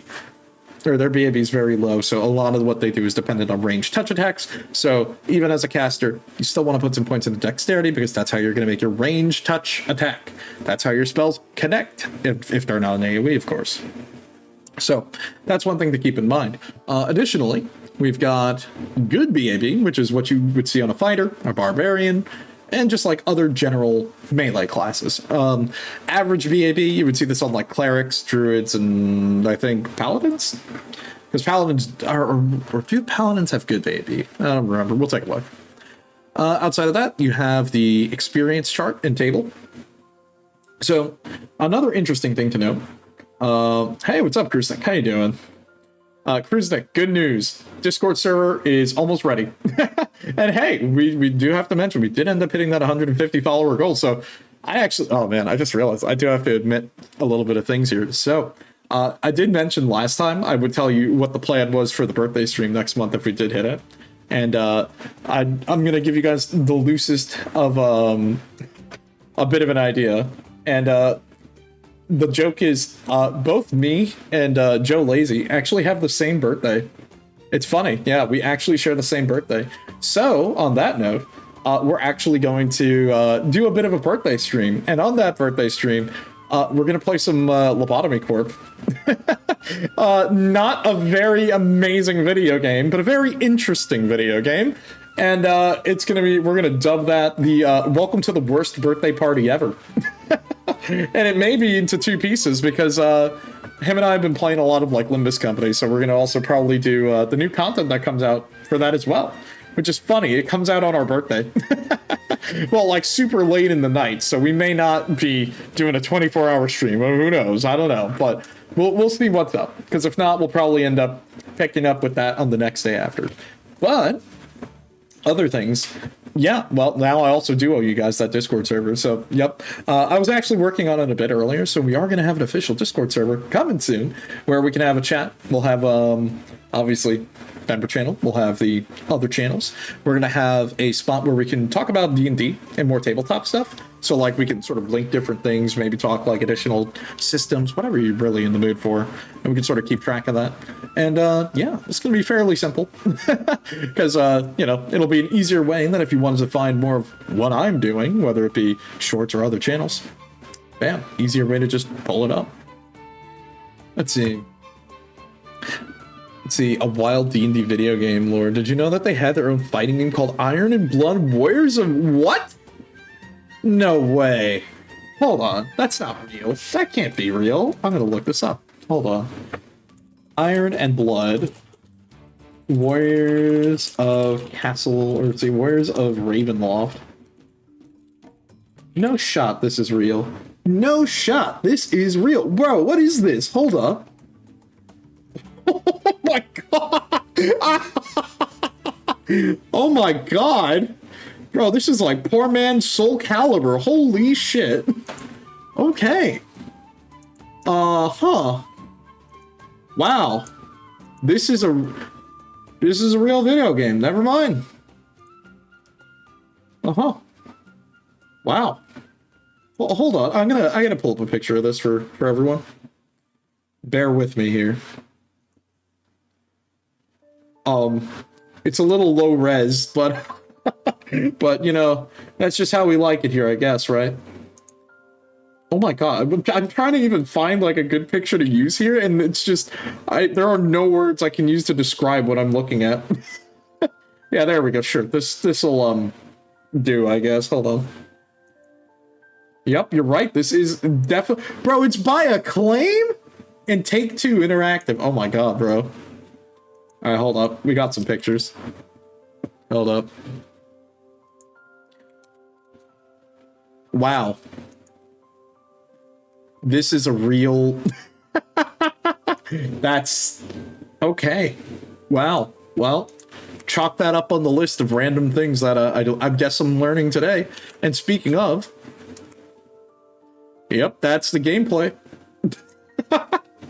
Oh man, who knows? We're putting that on the list of things that we can look at for fun one day. Get to play poor man's Soul Calibur. That's funny. That's really funny. Okay. Anyway, let me get us back to what we were doing. Oh man. Appreciate that. Appreciate that. Oh my god. Whew. Anyways, like I was sort of saying before, when it comes to the EXP tables and other things like that, so things are a little bit different. So unlike in 5th edition, where, dude, the twin blade, yeah, I know, right? Look, I saw a picture of that character select screen. Oh my god, dude. That looks... Whew. Look, man, I thought Ergeist looked weird. That just looks... that looks like Virtua Fighter, but made with even less with a budget. Oh, man. Anyways. So, EXP and level-dependent benefits. So, I know we talked about this a bit when we looked at, like, the 5e tables, but there is a couple of things we got to talk about here. So, class skill max ranks. So... First things first, skills. We're going to talk about skills. Skills are the most complicated part of 3.5, and I say that in the nicest way possible because when you're making a D&D 3.5 character, a lot of people get stuck on skills because they're like, well, what the hell am I doing here? There's so many numbers and all these different skill points, and it depends on your intelligence, a whole bunch of other stuff. Look, this is the reason why they trimmed it down for 5th edition, because the problem is there are a lot of skills in 3.5, and I know we kind of skimmed that part, but we'll get to a section where I'm sure it's going to go over it again, because there are like, I don't know what, over 20 plus skills, and it would be like the whole back of your character sheet, and it's excessive. Okay, I'm going to be real with you. It is excessive. And some of these, you can even combine them. Like listen and spot, understandably are different, but you want to know what's even better? Perception, baby! Just make it one skill. So that's one thing to know. As we also sort of move forward here, let's talk about the feats and ability scores. So in 5th edition, they sort of made the difference of you having the choice of either one or the other. And in this case, you get both. You get both at different rates. So level 1, you get the extra feat. Level 2, dead level. Level 3, you get an extra feat. Level 4, you finally get your first ability score. So it's every second level. So every odd level, you get another feat, basically. Wait, that's weird. Wait, oh, that's very strange how it skips there. Okay, so it's first and third, and then from every third level, every two levels from 3, you get a new feat. And then every 3 levels from your 4th level is when you get an ability score. So these are some things you can play around too. So like say we're starting a campaign, and I go, okay, well, you start at level 4. Now you can min-max around that and say, well, I'm going to move my stat points around a little bit when I'm doing this character creation, because let's be honest, I'm probably going to give you a point buy because, I mean, you can roll for your stats, but I don't recommend it. It's a pain in the ass. So I would say do it that way. You know what I mean? Anyways, let's keep going. Okay, so we have other general things. A little bit about hit die, which in this case, you know, sorcerers and wizards have the lowest hit die with a D4. We have bard and rogue at a D6. Cleric, druid, monk, and ranger at D8. Fighter and paladin at D10. And barbarians have the highest at a D12 as their base. You know, makes sense because you want your big beefy fighters to have the most HP as possible. You know, I'm just saying, unless you want to die, but I don't think dying's on the table for anyone here, to be honest with you, you know. So let's keep going. This is just talking about things like other simplified things like what are BAB, what is a level, you know, different things like what are your saves, understandable, other class features. Okay, there we go. Other additional class features, things like starting packs, ex-members, religions, backgrounds, blah, blah, blah, blah, blah. I'm going to be honest, backgrounds are just mostly flavor in 3.5. Unlike other versions of D&D where they do give you benefits or bonuses, it's not really a thing. The only time it really does matter is if you're picking a race. You can pick a modified version of the race, which these do exist. For example, this is only PHP 1. There's a second PHP that adds more classes, more backgrounds, and other variant races. Now, that is another thing because variant races just kind of ends up becoming the different backgrounds that you get in modern D&D. So like in D&D 1, and I think it's also in 5th edition, you get to choose the benefits from those backgrounds. And honestly, I think that's just a better way to go about it. Because again, it's funny because D&D 3 is or D&D 3.5 is mostly known for being very open with your options and character creation. And my only issue with the character creation process is, I have a couple issues, but one of them is primarily the fact that humans are just overpowered. Like, a lot of people make the joke, it's like, wow, why does everyone make a human fighter? You want to know why? They're kind of overpowered. I'm not going to lie. They're a little good, especially in like 3.5. And fighter's just not that good. Like, if you want to play a fighter, or like, let's say, so the big issue in 3.5 is kind of the inverse of what happened in 5th edition. So in 5th edition, the thing that I noticed when we were reading through the book, or something that a lot of people point out, is that martial characters are really damn good in 5th edition.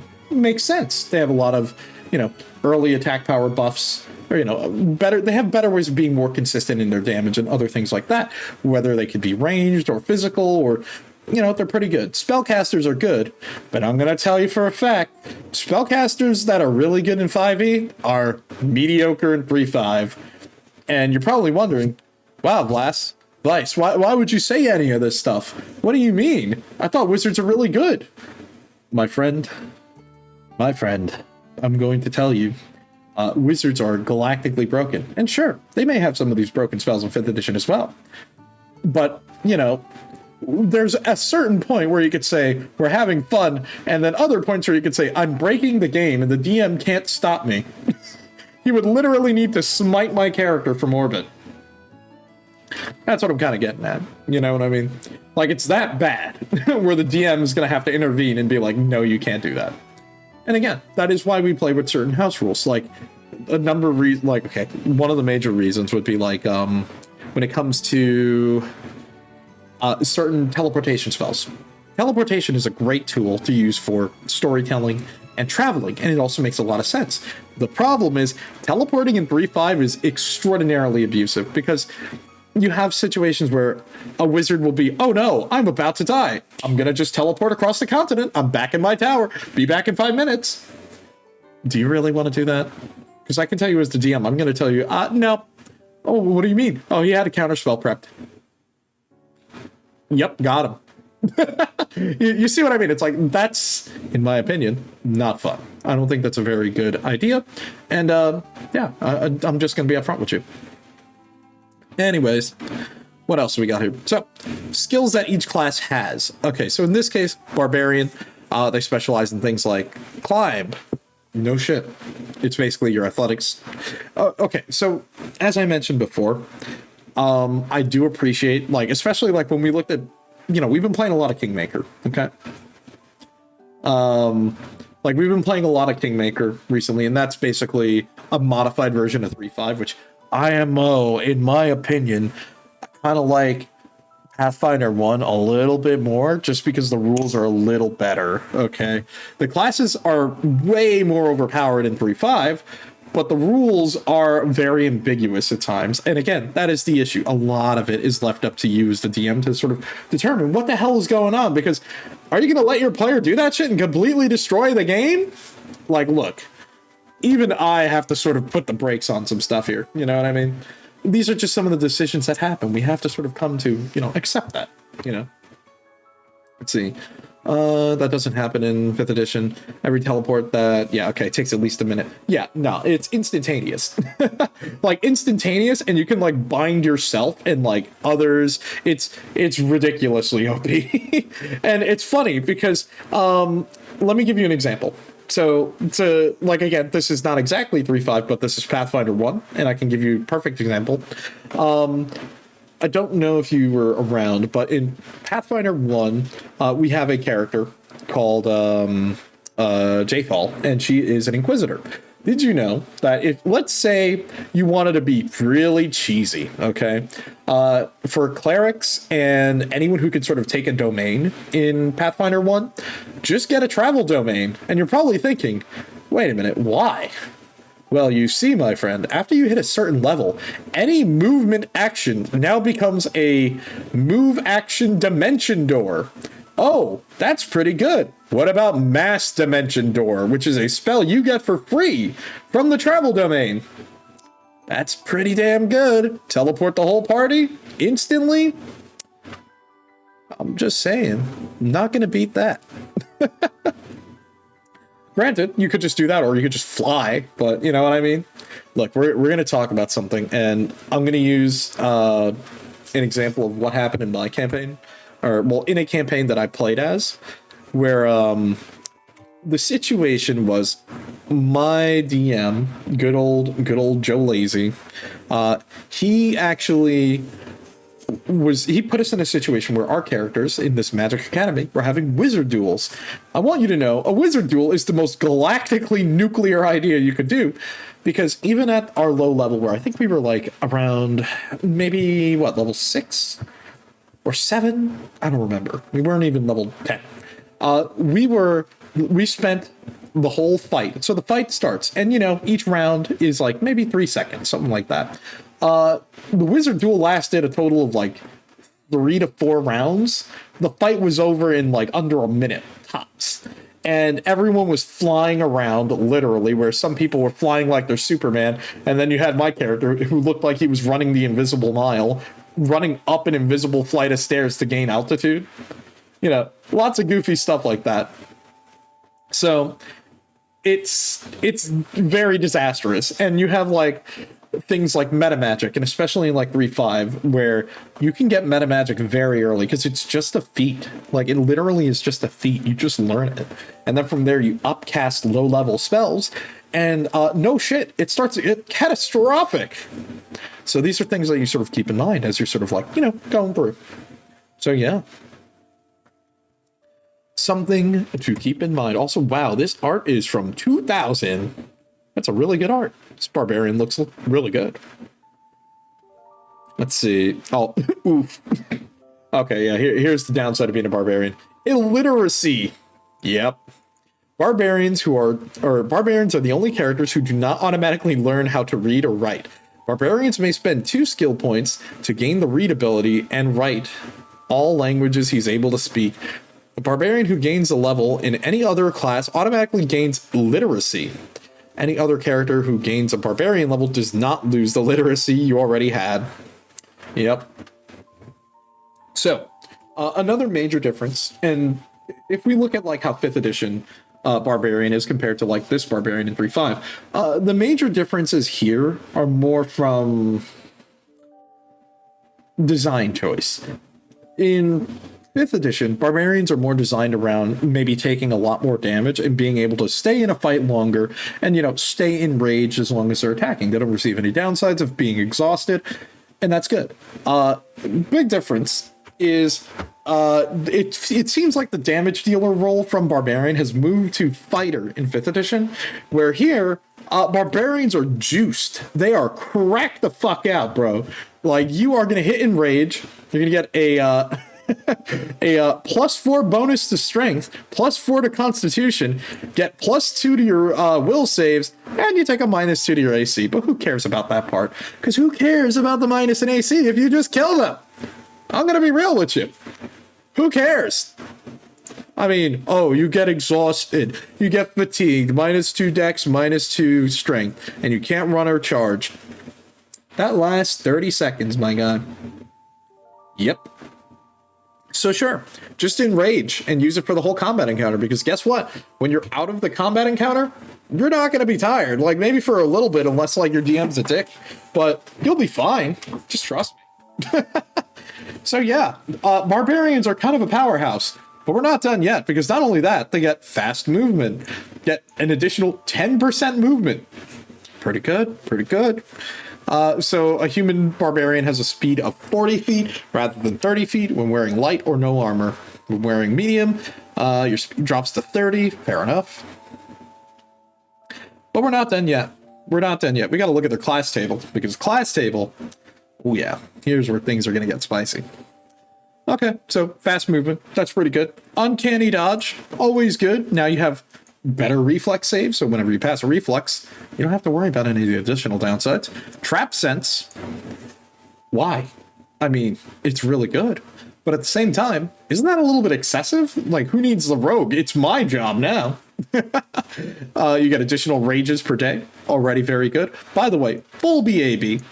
Full BAB. So as you see at level 6, it goes to a +1. So every BAB after 5 adds an additional attack. So as you can see, level 5 to level 6, so it's +6 and then +1. So you're going to be able to get an additional attack if you were to do a full attack. 7 plus, +7 +2, and then it just keeps on going up until they get like 4 additional attacks at level 20. So things to keep in mind. Powerhouse. All right, well, we're not done yet, because we also have damage reduction. Yeah. What were you expecting? There's still a tank, bro. You get your damage reduction. You also have trap sense, more damage reduction, greater rage. I do think you get additional effects as well. But, you get a lot of stuff, and it only gets better. So, what do you mean it can only get better, right? Well, let's take a look. We have Uncanny Dodge. At level 2, the Barbarian gains the ability to react to danger before his senses would normally allow him to do so. And you maintain your Dex bonus, which is very good, even if you're caught flat-footed or struck by an invisible attacker. Very good. Let's see. If the Barbarian already has Uncanny Dodge from a different class, he automatically gains improved Uncanny Dodge. Not gonna lie, pretty damn good. Trap Sense. Barbarian has an intuitive senses that alert him to danger from traps, giving him a +1 bonus on reflexes to avoid traps and a +1 AC against attacks made by traps. Not bad, not bad. And the bonus goes up every 3 levels, so even better, because it kind of makes sense, let's be honest. Okay, your Barbarian's probably going to charge into battle, and charging into battle is probably going to lead them into getting hit. I know, it sounds very silly, but, just trust me on that. You don't want to end up getting beat up like that. Just saying. So, on that note, let's keep going, shall we? Oh, also, let's change the ominous music as I read about how strong Barbarian is. You know what? This is a better track.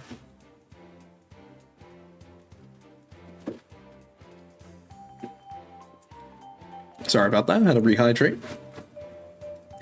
I don't know. Sometimes when I do that, I look like the ghost is possessing me. He's taking me away. I saw the smiling demon. I'm sorry. He got me. Let's see. We've got the damage reduction, of course. -1 damage per, stack of damage reduction. A little bit goes a long way, you would believe. Let's see what else we got here. Greater Rage. The Barbarian's bonuses. Oh, no. Okay. So, remember when I said the Barbarian hits you like a freight train already? Well, what if he just punched you in the face, like quadruple the amount? And by that, I mean, let's say, so the bonuses jump up, and instead of getting, +2 strength, +2 con, how about we get a +6 strength, +6 con, and you get the morale bonuses on your will saves to +3. And what do you get for all that? You get -2 AC. Lamal, my guy. All of that for -2? Bro, my man just said I get to deal, like, boatloads more damage for nothing. Because who cares? -2 AC? I could take the hit. Barbarians have a D12, bro. I've got tons of HP. Insane. While raging, they also gain a +4 bonus to will saves against enchantment spells, and also stacks with their other modifiers, including morale bonus on will save during the rage. So you get 3 +4. Yeah, you think barbarians are good? Yeah. So when you get indomitable will, it's over, bro. It's over. That barbarian's just gonna rip and tear, dude. But we're not done yet, because Tireless Rage at level 17 and higher, you no longer get fatigued. And then Mighty Rage. I don't think you're ever going to get to this point, but if you do, congratulations. I will be the first to say it. And second, I will say, you know, it's over. Because not only do those bonuses go from a +6, they go to a +8. Yep, a +8, and then a +4 to your will saves. Oh, by the way, still -2 AC. I'm gonna be honest, bro. I think it's over. And that's about it. Yeah, that's Barbarian. Kind of cracked. Little OP. Little good. I guess you could say there's a reason they're pretty high on the tier list, but would you believe me if I said they're not the most OP class? There are 2 other classes that take that easy. Barbarian is still very high tier, but is not the best. It is a very good martial class.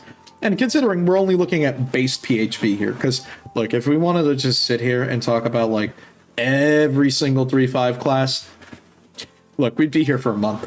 I'm not kidding. Okay. There's a lot of 3.5 classes out there. So that's one thing to keep in mind. Mm-hmm. Bum, bum, bum, bum, bum, bum, bum. Let's see. Okay. We are going to start taking a look at Bard. Now, I'm going to be honest. I think Bard is interesting because Bard, from what we read in 5th edition, sounds really good. And I think I like it more there. Because here, Bard is okay. It's not amazing. It's just all right, I guess you could say. It's not super amazing. Anyways, let's see what we got here. Yep. Here. Oh, excuse me. Let's see. They revere Farlongen, which is the god of the roads. Let's see. Some camp near his wayside shrines, hoping to earn some coin from travelers who stop to leave offerings for the gods. Many bards, even those who are not elves, worship Farlon Lathian, the god of elves, the patron of poetry and music. Many good bards are partial to Pelor, god of the sun, believing that he watches over them on their travels. Let's see. Oh, it's a nice piece of art. I like that. Gimbal. What a name. Okay, so let's take a look at what we got here. We're going to take a look at the table first, and then we're going to look at anything else. Oh, also, old D&D thing. Some classes require an alignment.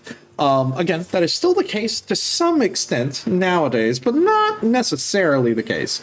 Look, I'm going to be real with you. If we're doing this in a modern day, okay? Like, say I'm going to run a 3.5 game for you. I'm just going to let you pick what you want. I will say, rules as written, it does recommend certain alignments for certain classes, but I'm going to leave that to you, because again, that's all roleplay. That's up to you. Older D&D relies a lot more on alignment systems compared to like modern D&D with 5e. Modern D&D with 5e is very different because it relies more on your class and subclass instead of alignment. But in 3.5, that is a lot of the case. A lot of spells do very much so depend on alignment. And even when we're playing like Kingmaker, or as we're going to, play more Pathfinder games like the CRPGs, alignment does matter, especially for certain spells. Like some characters will just take a shit ton of damage if they're chaotic or lawful or good or evil. That's just a major mechanic when it comes to like older D&D. Alignment does matter because it does influence how certain spells interact with players, enemies, other things like that. Like, for example, if you bring certain paladins, like Paladin Smite Evil literally just doesn't fucking work if you're wandering the woods, bro. Because I'm going to tell you the truth. Most animals in the woods are chaotic neutral. That's just how they are.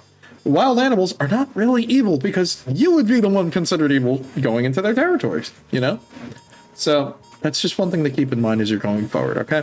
When we're looking at these, keep in mind alignment is questionable.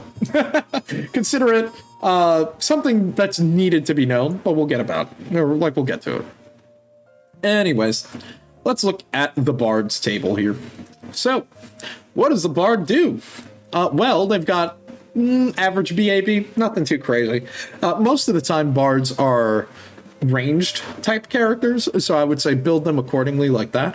You can be a ranged spellcaster, as they use charisma to determine, spells per day. So they use a little bit of the same spellcasting that a sorcerer uses, but they're kind of a weird mix, because I would say bards are more of a support class because of, well, obviously things like bardic music, bardic knowledge, inspire courage.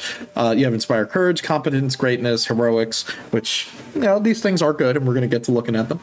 But, yeah, I don't like going into the spiders. Look, okay, look.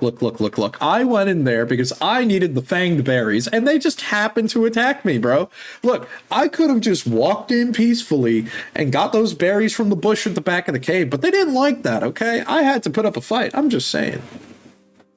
Just saying. Anyways, wow, damn, the music is outing me. It's playing the suspicious music as soon as I said that. Oh no. Oh man. It is what it is, am I right? Anyways, let me take a look down here. So, bards are actually the jack of all trades. Whoa, model like freaked out for a second there. So bards are actually the jack of all trades here. Because they basically get a lot of skills. Not every skill, but they get a lot of skills. So you get things like, okay, I'm going to try to list out all of these. And bear with me here. We have appraise, balance, bluff, climb, concentration, which is very important if you're a spellcaster, by the way. You have crafting, decipher script, literally for like deciphering scrolls. Diplomacy, disguise, escape artist, which is only limited to, I think, certain classes, gather information, hide, jump, knowledge, all skills, by the way. So that's every single knowledge skill. Yes, they're all broken out individually. So you have knowledge arcana, knowledge planes, knowledge local, knowledge nobility, knowledge dungeoneering, knowledge history, knowledge geography. There's a lot, okay? Like, you see what I mean when I said there's a reason why? Like, Pathfinder fixed this. Pathfinder fixed this. Later versions of D&D fixed this. As I said, I really like that there's a lot of customization, but then there's some times where you got all of this shit and you're like, bro, I'm not even done reading the list. We didn't even talk about listen, move silently, perform, profession, move or sense motive, sleight of hand, detect or speak languages, speechcraft spellcraft, swim, tumble, use magic device. Yep. And that's not even all of them. Now think about it this way. If you were a factotum, you have every skill, all of them. That's where the pain begins. Now, I will say factotums are very cool because you get to use like things like inspiration points, and you basically are like the super fighter, where fighters are mostly focused around like things like dungeon crashing and charging builds and other things like that, and power attacking and dealing lots and lots of damage. And I will say, I think Fighter and Pathfinder kind of got the sauce. I'm not gonna lie, bro, because Fighter in 3.5 is just okay. They're okay. They're good, but they're not the best. Barbarian still wins.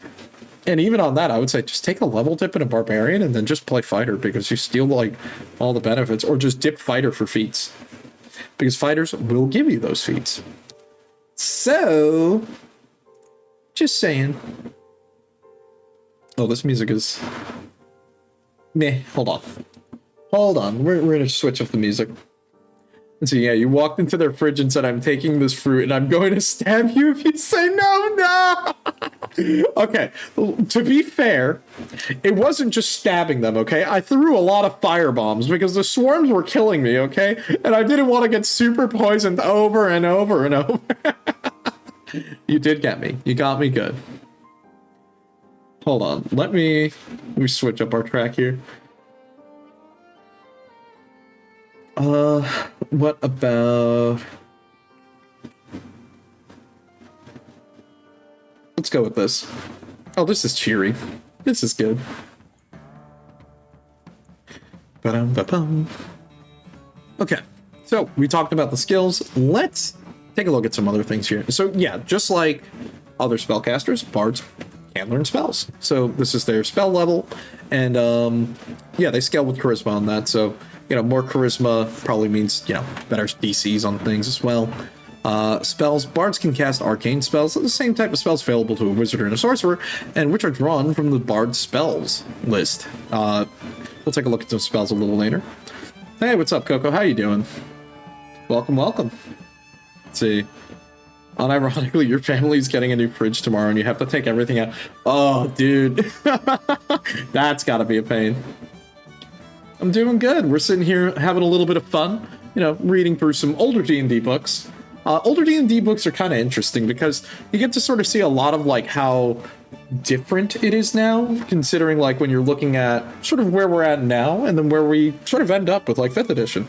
And it's there's some things that I like, and then there are some things that are kind of hit and miss, I'm going to be honest. But hey, that's why we're here. I'm taking a look at it, learning a little bit of tabletop, and having some fun. Let's see. What else do we have here? Okay, so this is talking about how they do difficulty class.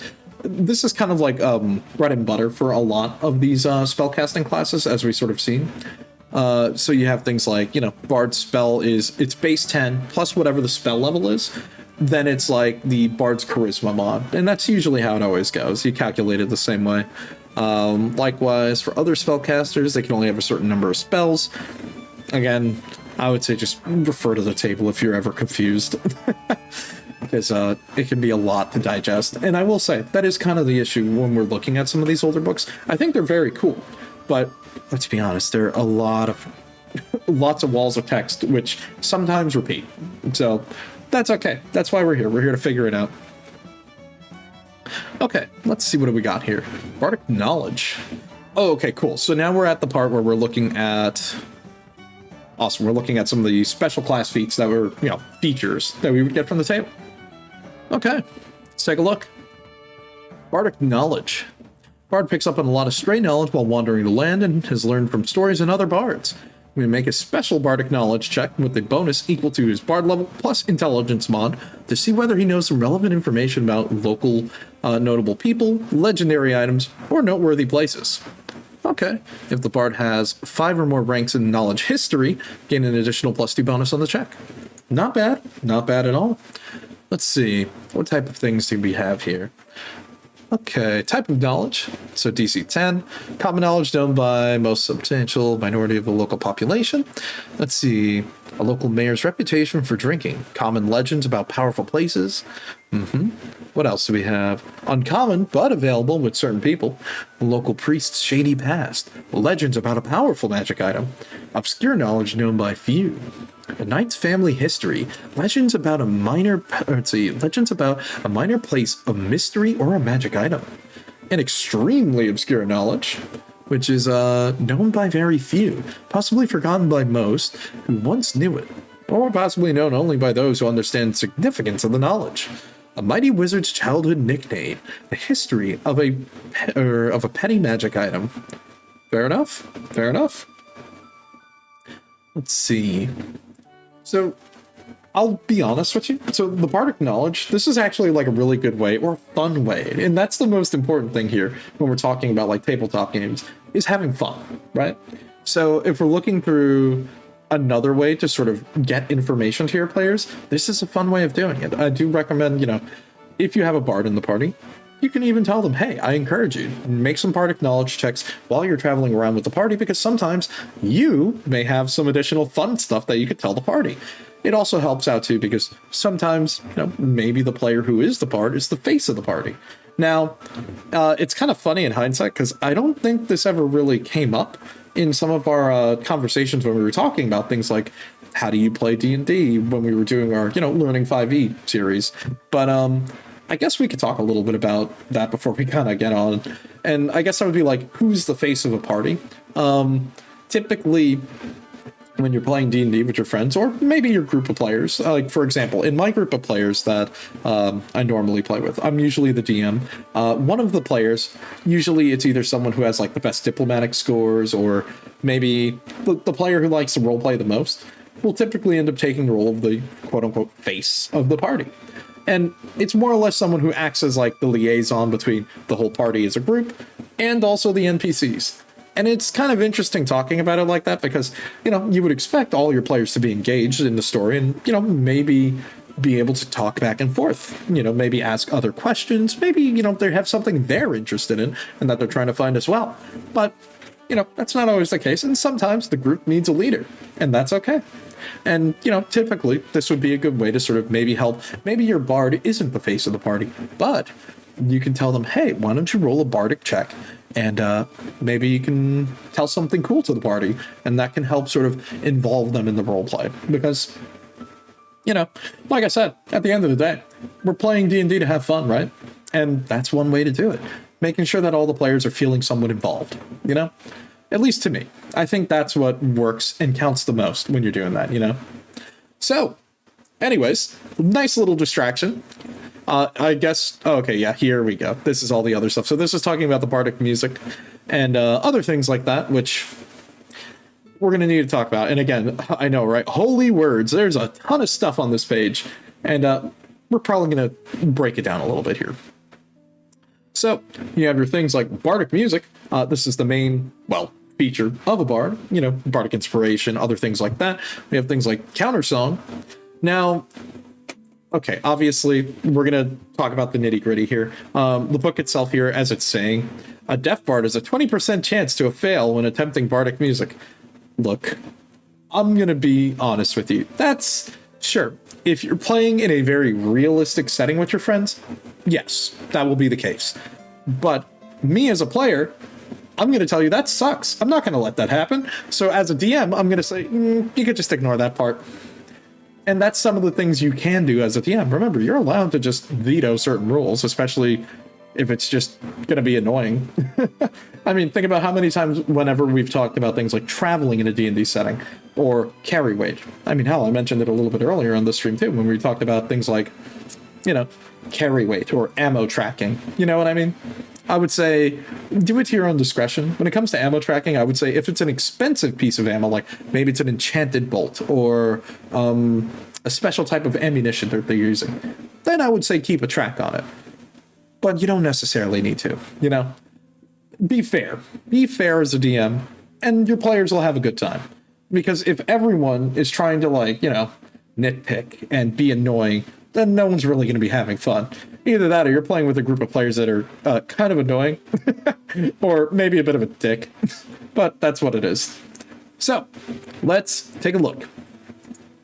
Once per day, once per day per bard level, a bard can use this, can use his songs or poetic to produce a magical effect on those desired around him, usually including the bard itself, if desired. While these abilities fall under the category of bardic music, and the descriptions discussing the song or singing or playing of instruments, they can all be activated by reciting poetry, chanting, lyrics, melodies, etc. So yeah, any sort of performance counts, and I think that's fine. While listening and playing an instrument, or playing an instrument in combination with some spoken performance, each ability requires a minimum bard level and a minimum number of ranks in the perform skill. Okay, so you still have to make performance checks. So I guess that is one of the mandatory things then. You're going to need to keep on working on that. To be fair, a lot of spellcasters also need to put points into concentration, because that's what sort of helps you get around sort of taking attacks of opportunity or letting your spells fizzle. Now, I know that's a foreign concept because they really don't do that in 5th edition, but that is something that does happen. And if anyone had popped in before and seen like any of the Kingmaker streams that I did, there is a reason why you would see me taking feats like combat casting in Pathfinder, because same case. You need to make a concentration check, and that's sort of a way you cast a spell defensively. Now, I know that sounds ridiculous to say out loud, but yes, when you're casting a spell defensively, if you break concentration, you lose the spell. So in this case, you would just lose your performance. I know, a little bit of annoying things, but that is how old D&D works. That's just name of the game. Okay, well, we talked a little bit about that, and let's scroll down a little bit more to our first bardic song here with counter song. Let's see, get off topic. You watched the latest trailer or Blur Pipe trailer from that. Let's see, your game dev. Oh my god. Oh my god. Wow. Anyways, let's see. Counter song. A bard with 3 or more ranks in the perform skill can use his music or poetics to counter magical effects, and that depend on sound. Oh, I see. Okay, hold on. That is a very specific line. But not simply, let's see, but not spells that have simple verbal components. Okay, so that's interesting to note here, because what that basically means is essentially any spell that has verbal components you can kind of interrupt, but it must be like chance. So that's kind of tricky. But again, this is the case of older D&D having a little bit more of a nuance or a nitpick. Like I said before, a lot of old D&D suffers from the fact that there's a lot of nitpicking and a lot of like rules lawyering here. So for counter song, it's like any verbal component of a spell will basically have a chance to fail now. Only when used by the bard, and it'll like have a chance to fail any like creature within 30 feet, including the bard himself. Well, that sucks. That's not very good. Anyways, let's see. That is affected by sonic or language-dependent magical attacks. Let's see. So things such as sound burst or the command spell.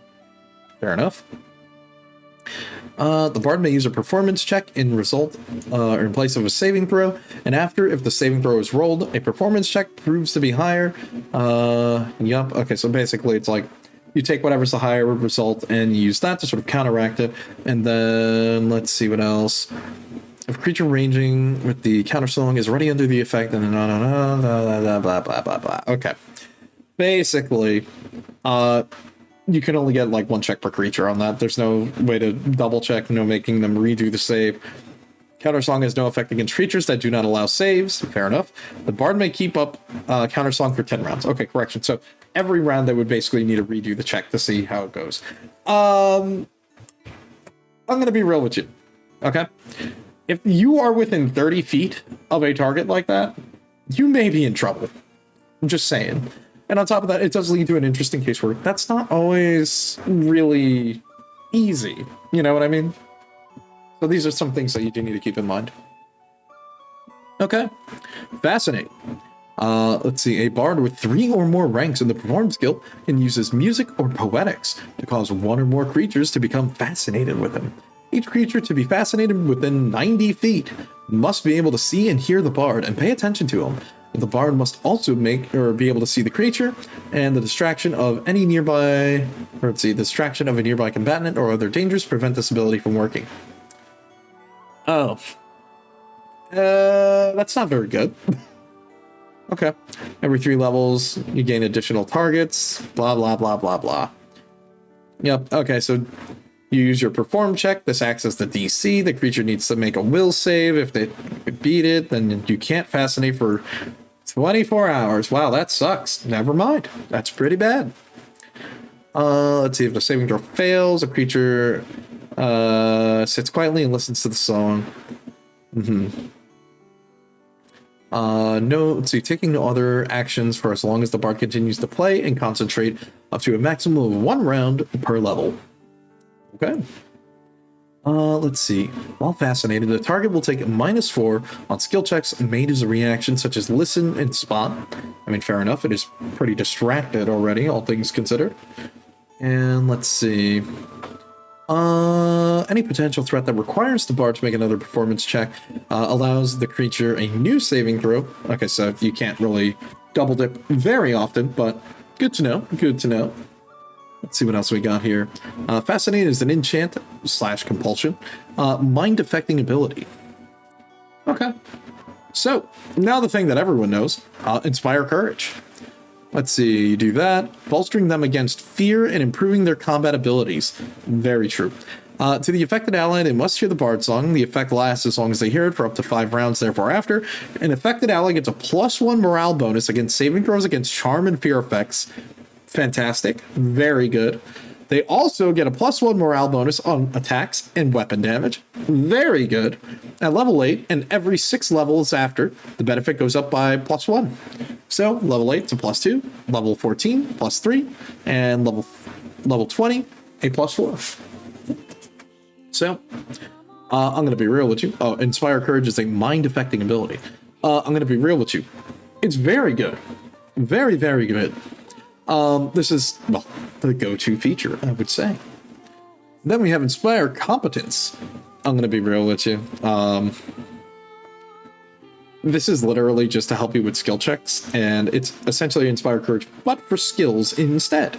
So in this case, you know, ally gets a +2 competency bonus on skills with their particular skill as long as they continue to hear the bard's music. The DM may rule that certain uses of this ability are infeasible. Chanting to make a rogue move more quietly, for example, is self-defeating. Okay, that at least is honest. Okay, I'm going to be real with you there. That's at least a very upfront variation of that, you could say. What else? What else do we got here?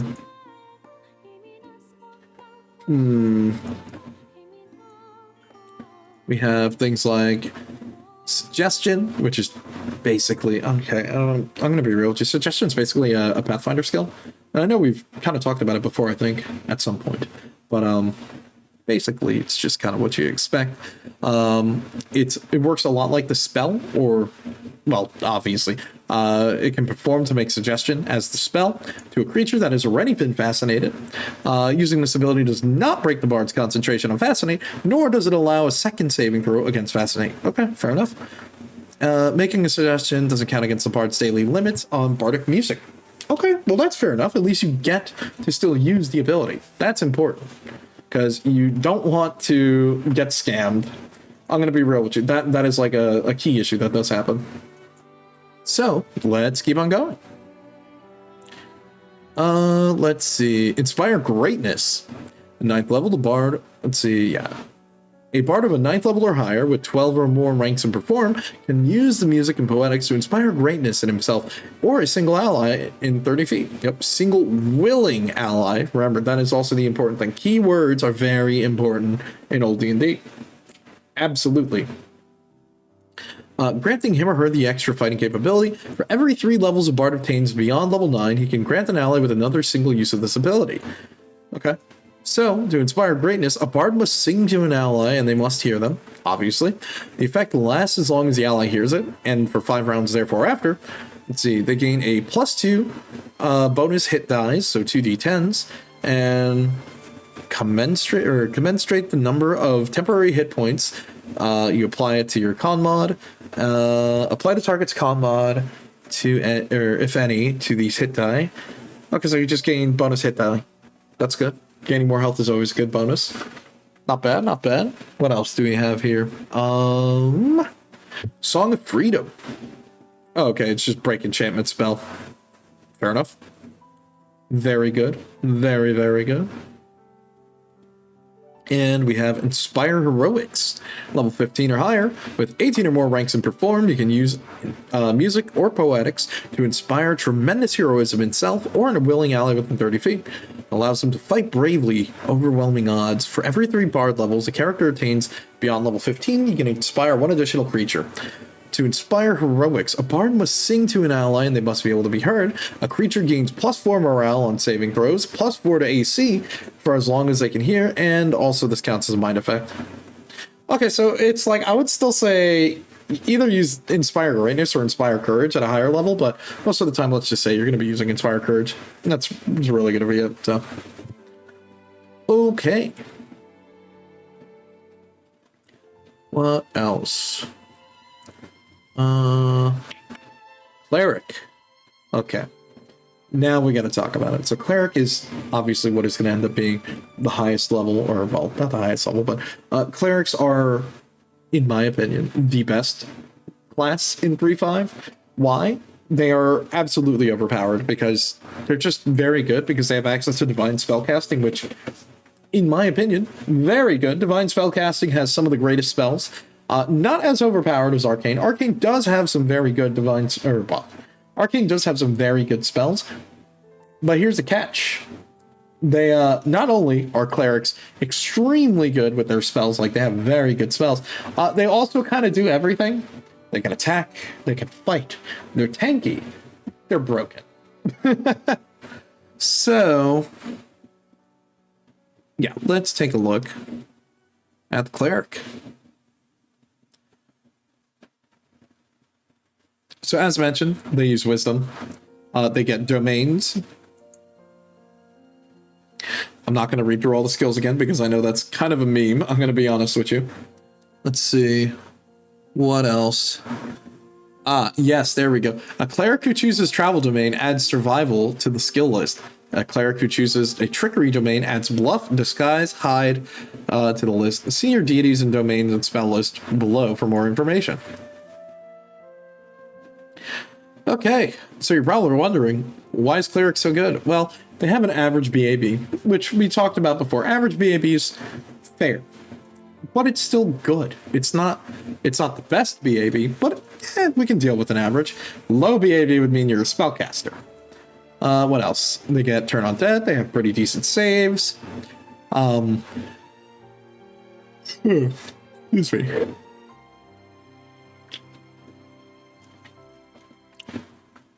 Sorry about that. Just had to drink some water.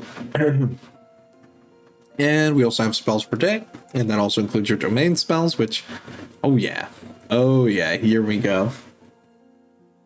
So, whatever god you pick allows you to pick whatever domain. Now, here's the thing. Clerics are typically lawful, but that doesn't matter. You can also be a cleric of whatever alignment. The only thing is, obviously, pick a god and you need to be that alignment. That's just how this works, okay? So,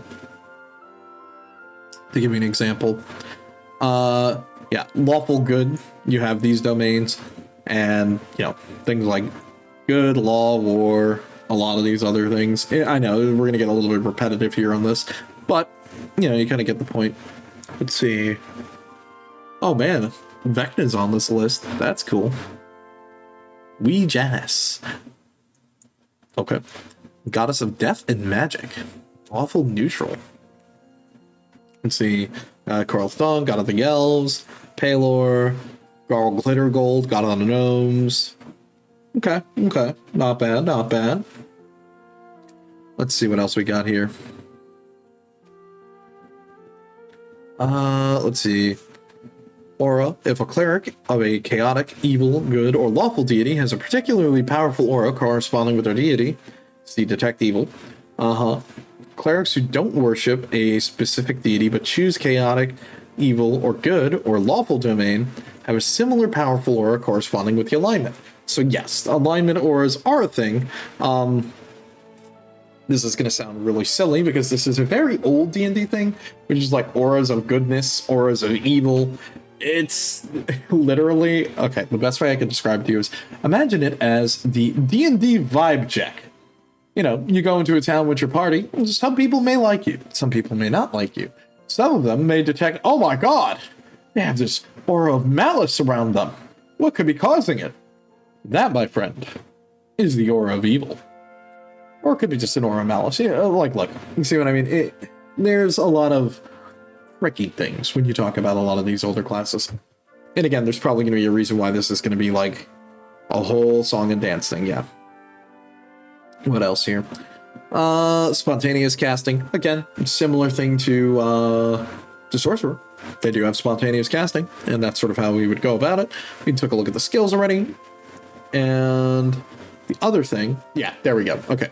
Chaotic, evil, good, and lawful spells. Clerics can't cast spells in an alignment opposed to one's own or his deity if he has one.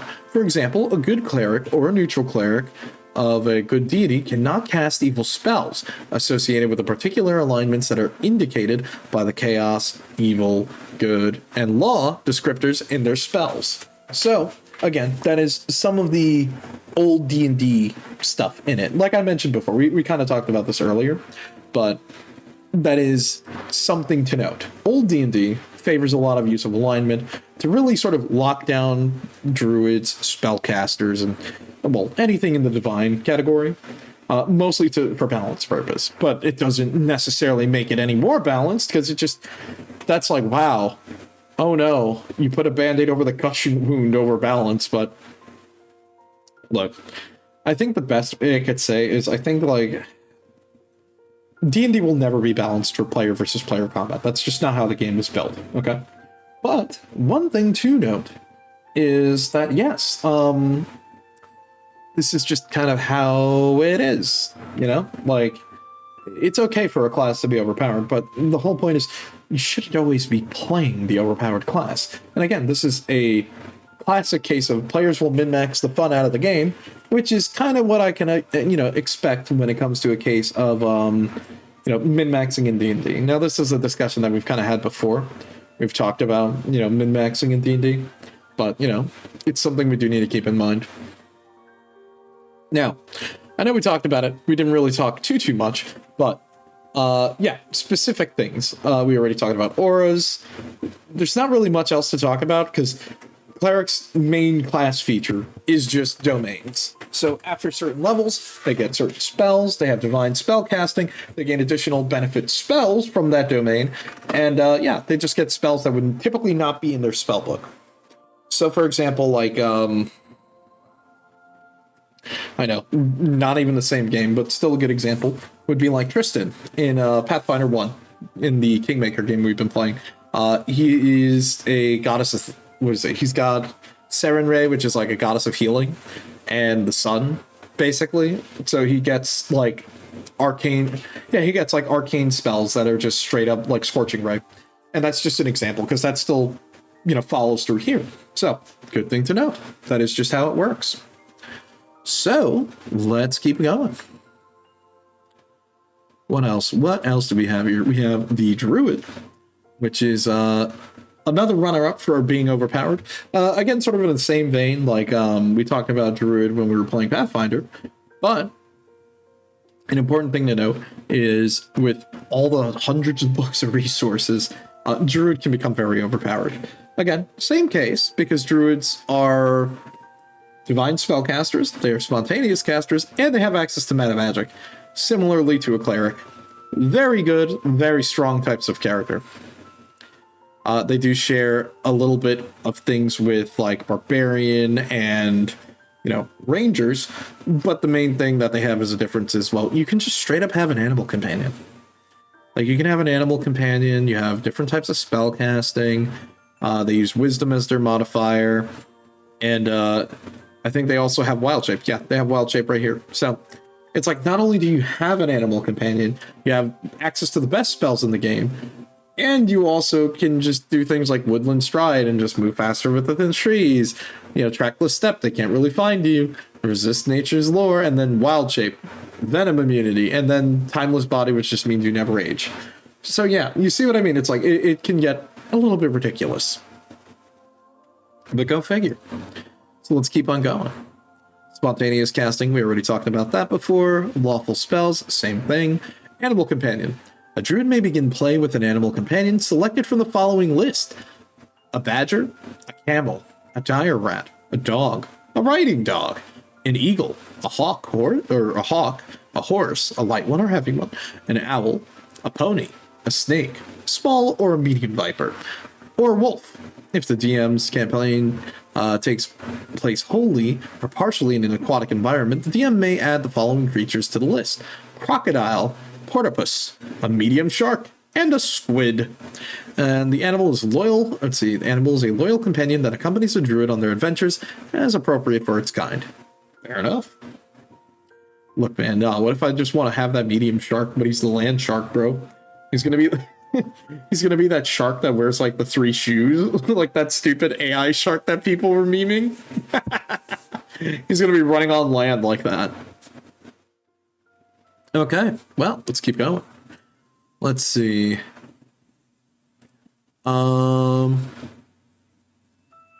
See, if a druid releases their companion, yeah, okay, so typical stuff. If they die, you can get another one within 24 hours. You can perform a ceremony to resurrect it, or you can just find another one. Just, things to keep in mind. And depending on the type of creature, you could also level adjust, etc., etc. What else we got here? Druid gains a +2 knowledge on nature and survival checks. Yep, that makes sense. Okay, we got wild empathy. Until the shark busts down your door and rushes at you like an Olympic sprinter. Yeah, true. Very true. Wild empathy. Druid can use body language and vocalization and determination or and demeanor to improve the attitude of an animal. Such as a monitor lizard or a bear. What else? Excuse me. Okay, so this just works like diplomacy. Yeah, it even says so. It treats it as a diplomacy check for animals. Yep, that sounds about right. Okay. Let's see, the animal must be able to study each other, which means be within 30 feet. Generally influencing the animal takes about 1 minute. With general influencing people, blah, blah, blah, blah, blah. Okay, Woodland Stride. At level 2, the druid may move through any sort of undergrowth, such as natural thorns, briars, overgrown areas, and similar terrain, at normal speed without taking damage or suffering any movement impairing. However, the thorns and briars and overgrown areas have been magically manipulated to impede... okay, so any natural overgrowth you can get through, but if it's like a magical thing like entangling roots, you still gotta deal with it. Okay, fair enough. Trackless step. Level 3, a druid leaves no trail in natural surroundings and cannot be tracked. She may choose to leave a trail if desired. Okay, fair enough. And this is just talking about the stats of the animal companion, which, you know, pretty basic. A lot of the animal companions basically function the same way too. They're not very different, but they are sort of about the same, you could say. Okay. Okay. So they get hit die bonuses, they have their natural armor. Basically, they're always a physical attacker, so they have things like strength or dex adjustments. It just kind of depends on like what animal you go with. Some are more strength-based, some are dexterity-based, and then, you know, as per usual, they have their other skills that are important. So things like Link, Share Spell, Evasion, Devotion, Multi-Attack, you know, the goods. Let's see, Link. A druid can handle her animal companion as a free action and push it as it moves on. Doesn't even have any ranks. Yeah, okay, that's fine. We're not going to make you do handle animal checks. That's going to be kind of annoying. I don't think that would be very good. Let's go with share spells. See, at the druid's option, they may have any spells, any spell like, yeah. So you can use your spells and have it also affect your animal at the same time. So these are some of the things you do need to keep in mind. And why we're like, yeah, it's kind of good. Ooh, this song is a banger, by the way. I just realized which one we're at. Very big fan of these. Bum, bum, bum, bum, bum. Let's see. We can just skip ahead because this is more animal companion stuff. Okay. Now the big and most important reason why you play a druid, wild shape. 5th level, a druid gains the ability to turn into himself into a small or medium animal and back once per day. Our options of the new form include all creatures with animal type. Yep. All creatures, meaning pull up the monster manual, baby. Time for you to pick exactly what the hell you want to be, which is very good. That is the reason why druid is top tier, because not only do you have very good spells, you have an animal companion, and then you can just turn into a very good animal. And it's good. That's just how it is. This ability functions like polymorph spell, except as noted here. The effect lasts for 1 hour per druid level, or until she changes back, and changing form to an animal or back. Is a standard action, and it does not provoke an attack of opportunity. So you heard it first. Go into melee, transform, start punching, start bopping them, get them. Let's see. The form chosen must be that of an animal that the druid is familiar with. For example, a druid who's never been outside of a temperate forest cannot become a polar bear. A druid loses her ability to speak while in animal form because she's limited to the sounds that a normal, untrained animal can make. She can communicate normally with other animals of the same general grouping as her new form. The normal sound a wild parrot makes is a squawk, so changing to this form does not permit her speech. Fair enough. No parrots here, no way to cheat. Anyways, a druid can use this multiple times per day at a higher level, meaning, yeah, from level 6 on, you get additional uses per day. Also, you gain the ability to take a large, or shape of a large animal at level 8, tiny one at level 11, and a huge animal at 15. The new form's hit die cannot exceed the character's druid level, for instance. A druid can't take the form of a dire bear, a large creature that always has 12 hit die, until level 12, even though she can begin to take large forms at level 8. So there is a little bit of a balance in there, but still, again, we're talking balance in 3.5, bro. It's gonna get bad. Okay. So, level 12, Druid becomes able to use Wild Shape and turn into a plant creature, such as a Shambling Mound, which has the same size restrictions. A Druid can't use this ability to take form of a plant that isn't a creature, such as a tree or a rose bush. Yeah, fair enough. They don't want you to just literally turn into a tree. Druid becomes able to use Wild Shape and change into a small and medium at level 16. Can turn into an Elemental once per day. These elemental forms are in addition to your normal Wild Shape usage. In addition to the normal effects of Wild Shape, the Druid gains all of the Elemental's extraordinary and supernatural-like abilities. She also gains the Elemental's feats for as long as she maintains the form, and she retains this creature type, humanoid in most cases. Okay, fair enough. Let's see. Level 18, the Druid's able to assume Elemental form twice per day. Yep. Venom immunity. Straightforward, says it on the tin. 1,000 faces. At 13th level, the Druid gains the ability to change her appearance at will, as if the Alter Self spell. Okay. Timeless body, you do not age. Yep, there's nothing more to that. Like, again, I think we've talked about, like, aging effects in, like, I think in the Warcraft stream, or maybe in, like, another stream where we've taken a look at it. So that is something to know. It is a thing, for sure. Let's keep on going. And yeah, okay. Armor proficiencies, yeah, okay, we already went over that. Okay. Also, I love this track, it's so good. Alright, we got Fighter. We have Tordic. Good old Lockwood, who did some good art on this. Let's see. The Questing Knight, the Conqueror, or the Conquering Overlord, the King's Champion, the Elite Foot Soldier, and the Hardened Mercenary, and the Bandit King are all fighters. Fighters can be stalwart defenders of those in need, cruel marauders, or gutsy adventurers. Some are among the land's best souls, willing to face death for a greater good. Others are among the worst, with no qualms about killing for private gain or even for sport. Fighters who are not actively adventuring may be soldiers, guards, bodyguards, champions, or even criminal enforcers. An adventurer fighter might call himself a warrior, a mercenary, a thug, or simply an adventurer. Fair enough. Fair enough. Let's keep on going. Let's see. Given fighter may especially capable with certain weapons. Yep.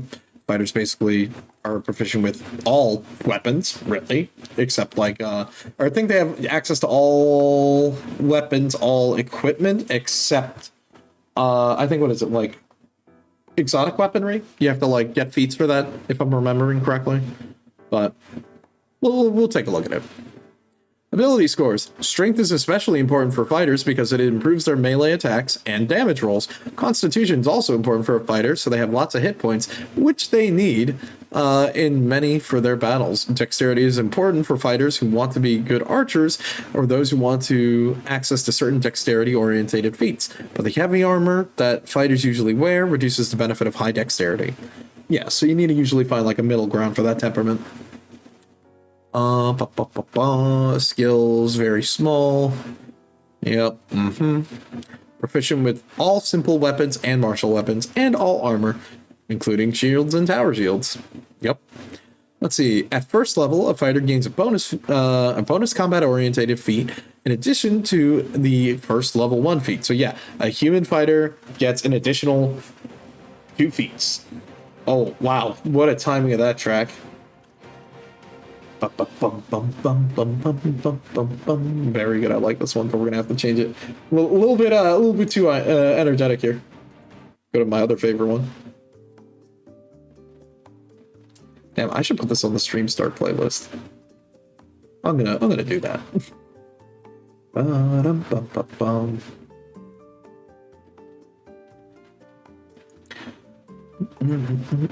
Ba-dum-ba-dum-bum. Anyways, let's keep on going. Okay. Well.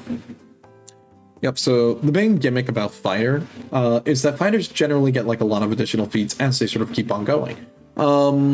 We sort of talked a bit about this when we talked about like humans, that they get a bonus feat because, well, they're just being human.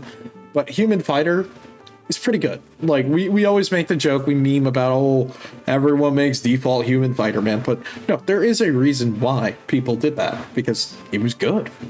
I'm gonna be real, it's kind of the meta. I'm gonna be honest. You either do that or you can make like a half orc, but why would you take so many penalties for nothing? You can just be a human fighter, and not only do you get full BAB, you get pretty good saves, and you get you get so many bonus feats. Like almost every other level, you're getting another bonus feat, and you're also getting the BAB. So really, there's no reason not to. Like, you can make a dwarven fighter, human fighter, both are good. I'm gonna be real with you. But you know, it says something when they say the human fighter starting pack. So there you go. Good to know.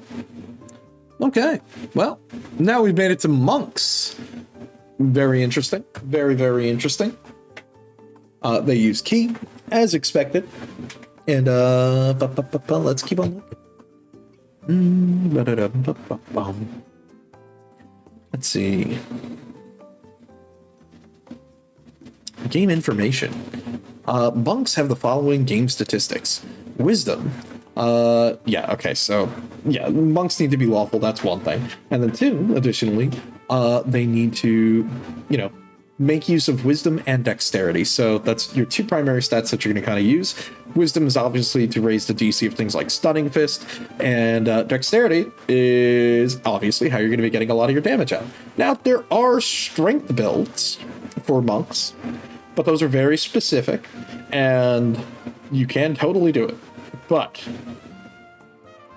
a lot of the recommendation is just probably go Dexterity Monk. It's the easiest way you can go about it. That, and you can also still get Flurry of Blows with a weapon.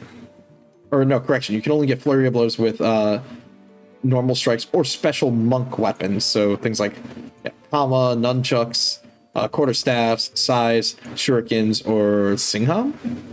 Okay, I've never seen that before. We already looked at, let's see, their skills. They're very, very well balanced. Like, they're really good. Well, honestly, I mean, they're monks. That's kind of the point. Okay, weapons and proficiency. Monks are proficient with certain peasant weapons, and some special weapons that are a part of monk training. Let's see, weapons like clubs, crossbows, heavy and light, dagger, hand axes, javelins, kamas, nunchucks, quarterstaffs, sai, shuriken, singham, and the slings. Monks are not proficient with any armor or shields. In fact, many of the monks' special powers require unfeathered movement.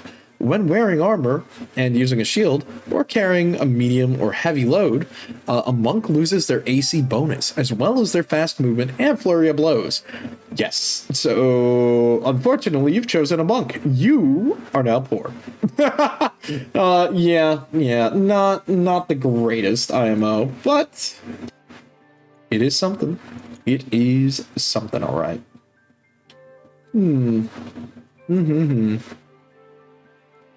Bonus AC. Yep, that is true. Did we take a look at the table yet? Oh no, it didn't. We didn't see the table. Oh, the table's right here. Okay. Bonus AC. A monk is highly trained at dodging blows and has a sixth sense that allows them to avoid even unanticipated attacks. When unarmed and unencumbered, the monk adds their wisdom bonus, if any, to their AC. In addition, a monk gains +1 AC at level 5, and this bonus increases every 5 levels. Okay. These bonuses to AC even against touch attacks. Oh yeah, they even apply to touch attacks when the monk is flat-footed. She uses these bonuses that, okay, so, as long as you're on your 2 feet, you get the bonus. That's pretty good. Very important to note, because, well, that's just kind of how the game goes. Okay. We got Flurry of Blows. Even when unarmed, a monk may strike with a flurry of blows at the expense of accuracy. When doing so, she may make one additional extra attack per round at her highest base attack bonus, but this takes a -2 penalty, as does each other attack made that round. The resulting modifier or modified base attack bonuses are shown as a flurry of blows attack column. Right. Okay. Got it. Okay, so you basically get a lot of extra attacks in, and well, action surge isn't a thing in 3.5 really, so interesting. Okay, all right, okay, fair enough. When using flurry of blows, a monk may only attack with unarmed strikes or special monk weapons. She may make an attack with unarmed strikes and a special monk weapons interchangeably as desired. Okay. Fair enough. Let's take a look at the table. Let's see, you get unarmed strike, flurry of blows, bonus feats, you get evasion, still mind, key strike, you get slow fall for 20 feet, that's pretty good. Purity of body, I think that just makes you immune to poison? I think. We'll find out in a second. You get wholeness of body, bonus feats, more slow fall, lots of slow fall. Damn, they just want to make you take no fall damage, bro. Let's see. Key strike, lawful, diamond body, greater flurry, abundant step, slow fall, diamond soul, quivering palm, key strike adamantine, and yeah, timeless body, tongue of sun and moon. I don't know what the hell that is. Empty body, which I think is very good if I remember correctly, and then perfect self and slow fall any distance. What else? So you get bonus unarmed movement speed, you get your bonus AC, and you also get bonus scaling unarmed damage. The only downside is there is a weapon that I think is from like Dragon Magazine or something else, but there basically there is a way to get a weapon that is still unarmed damage, so you can still get the maximum benefit of your unarmed strikes, but it's basically fist wrapped, and that's like not a real weapon until like later on. But I'm sure there's like some homebrew that is basically allowed in that case. If I were running excuse me.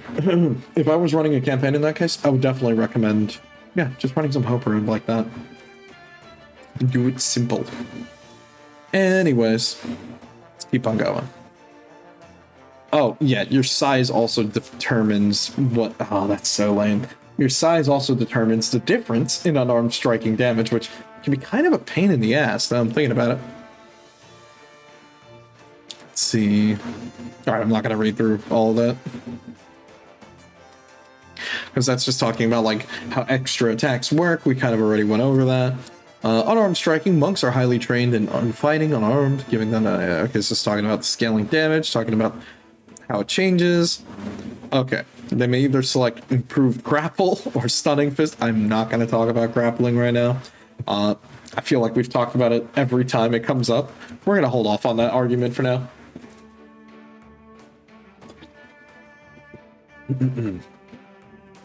Okay, we've got evasion. Let's see, a monk at 2nd level or higher can avoid even magical damage with unusual attacks with great agility. Yep, so you basically get basic evasion, fast movement, we already talked about some of these things. Still mind, gets +2 in saving throws against spell effects in the Schools of Enchantment. Okay, so that's not bad. Key strike. Alright. Now this is the interesting part. Empowered with her key, and unarmed strikes are treated as magical weapons for the purposes of dealing damage that bypass damage reduction or, you know, resistances, etc. Let's see, they are treated as lawful weapons for the purpose of dealing damage to creatures with damage reduction. And at level 16, your unarmed strikes are treated as adamantine weapons for the purpose of bypassing damage reduction as well. Yep, sounds good to me. It makes it fair so, you know, monks can still scale up. Granted, monk is like middle of the tier to like lower because it's good, but not that good. Okay, let's see what else we got here. Wholeness of body. Let's see, at level 7 or higher, a monk can heal their own wounds. She can heal a number of hit points equal to twice her current monk level each per day. That's not bad. It's not bad at all. Always a good way to get some health back. We get improved evasion, diamond body. Let's see, a monk is so firm in control of their own metabolism, she gains immunity to all poisons. Ah, there it is. Abundant step. Let's see. Level 12 or higher, a monk can slip through magically between spaces if using Dimension Door once per day. Her caster level, oh god, yeah, it's literally Dimension Door, I forgot. You have Diamond Soul. A monk gains all spell resistance equal to monk level plus 10 in order to affect the monk with a spell. A spellcaster must... Oh no. Well, there's the spellcaster level check. Quaking Palm, level 15. Let's see. A monk can set up vibrations within the body, causing another creature that can therefore be fatal. If a monk so desires, she can use this quivering palm attack once a week. Bro. She must announce the intent before making her attack roll. Constructs, ooze, plants, undead, corporeal creatures, and incorporeal and creatures immune to critical strikes cannot be affected. Otherwise, if the monk's strike successfully and the target takes damage from below, the quivering palm succeeds. Therefore, the monk can try to slay the victim at a later time. Okay. As long as the attempt is made within a number of days equal to your monk level, to make such an attempt, the monk merely wills the target to die as a free action, and unless the target makes a fortitude save of DC 10 plus half the monk's level plus their wisdom mod, it dies. Oh, okay, cool. So you have your 2-tap, literally. Very cool. Actual TOD. Let's see. If it is successful in the saving throw, the target is no longer in danger from quivering palm, but still may be affected by one another time. Timeless body. Yep, you can't age. Okay, touch of the moon. Let's see. Tongue of the sun and the moon. Let's see. A monk can speak with any living creature. Okay, that's really cool. I didn't realize that's just what that did. Empty body. Let's see. The monk gains the ability to assume an ethereal state for 1 round per level per day. As though the as the spell etherealness may go into ethereal a number of different occasions during a single day, as long as the total number of rounds spent in an ethereal state does not extend your monk level. Okay. I mean, going ghost, I guess, or you're hitting the avatar state, whatever you want to call that. Okay. Perfect self. At level 20, a monk has toned her body with all quasi-magic abilities to the point where she becomes a magical creature. She's treated forevermore as an outsider, an extraplanar creature, rather than a humanoid for the purpose of spells and magical effects. For instance, Charm Person does not affect her. Additionally, the monk gains damage reduction, so 10 magic reduction. Oh my god. Allows her to ignore the first 10 points of damage from any non-magical weapon. Bro. Jesus Christ. Well, to be fair, this is level 20, so... I mean, if anything, this just levels the playing field, because look, level 20, epic level D&D is kind of hard. Like, it's kind of crazy, so, you know what? Fair enough. And that is about it. Okay, well, let's skedaddle to Paladin. Okay, I'm gonna be real with you. I've always had a lot of gripes with Paladin. I know you've heard me complain about it all the time. So, yeah, here we go. We're gonna have the good old Paladin complaint fiesta again. Thank you, music, for getting dramatic every time I say something like that. Let's jump to a different track. Excuse me. How about... what is this?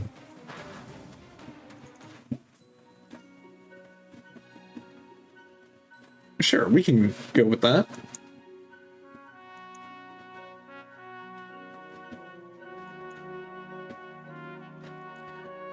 Okay, dokie. Paladins! The compass to pursue good, the will to uphold the law, and the power to defeat evil. Those are the 3 weapons of the Paladin. Well, let's keep going. Let's see, Paladin. No one ever chooses to be a Paladin. Becoming a Paladin is answering a call. Accepting one's destiny, no matter how, or see, no one, no matter how diligent, can become a paladin through practice. The nature is either within one or not, and it's not possible to gain the paladin's nature by any act of will. It's possible, however, to fail to recognize one's own potential, or to deny one's destiny. Occasionally, one who is called to be a paladin denies that call and pursues another life instead. Most paladins answer the call and begin training as adolescents. Typically, they become squires or assistants to experienced paladins and train for years, and finally set off on their own. Okay. Let's see. What do we have here? Okay.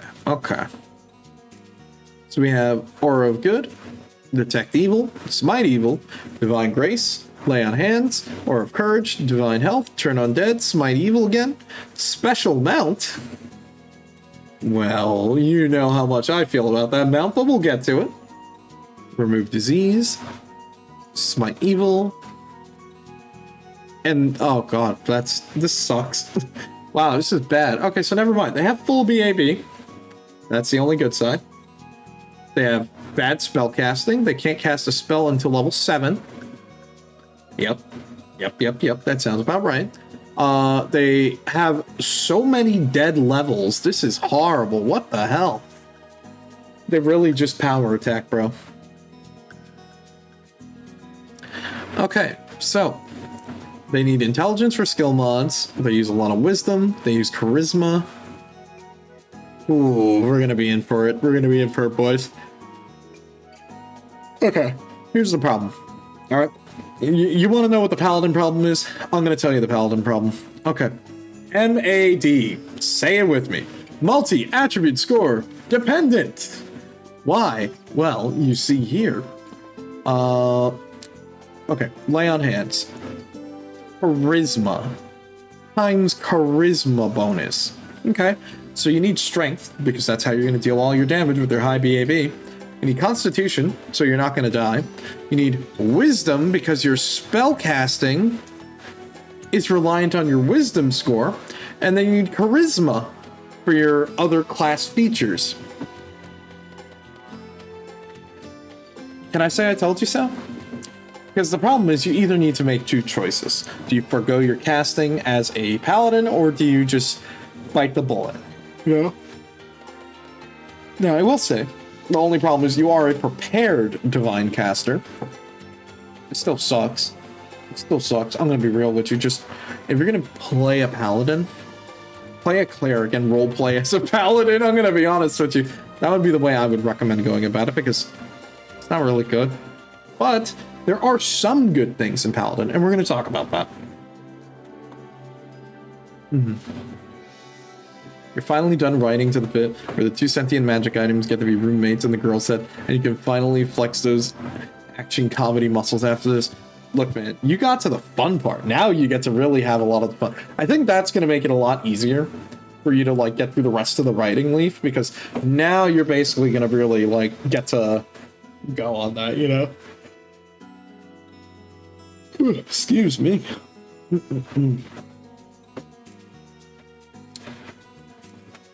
Let me...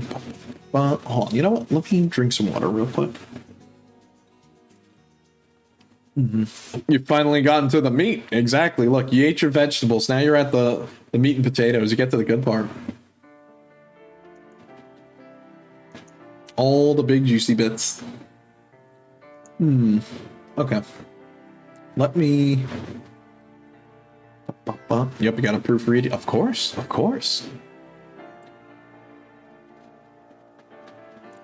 Bum bum bum bum bum. Oh man. Oh man.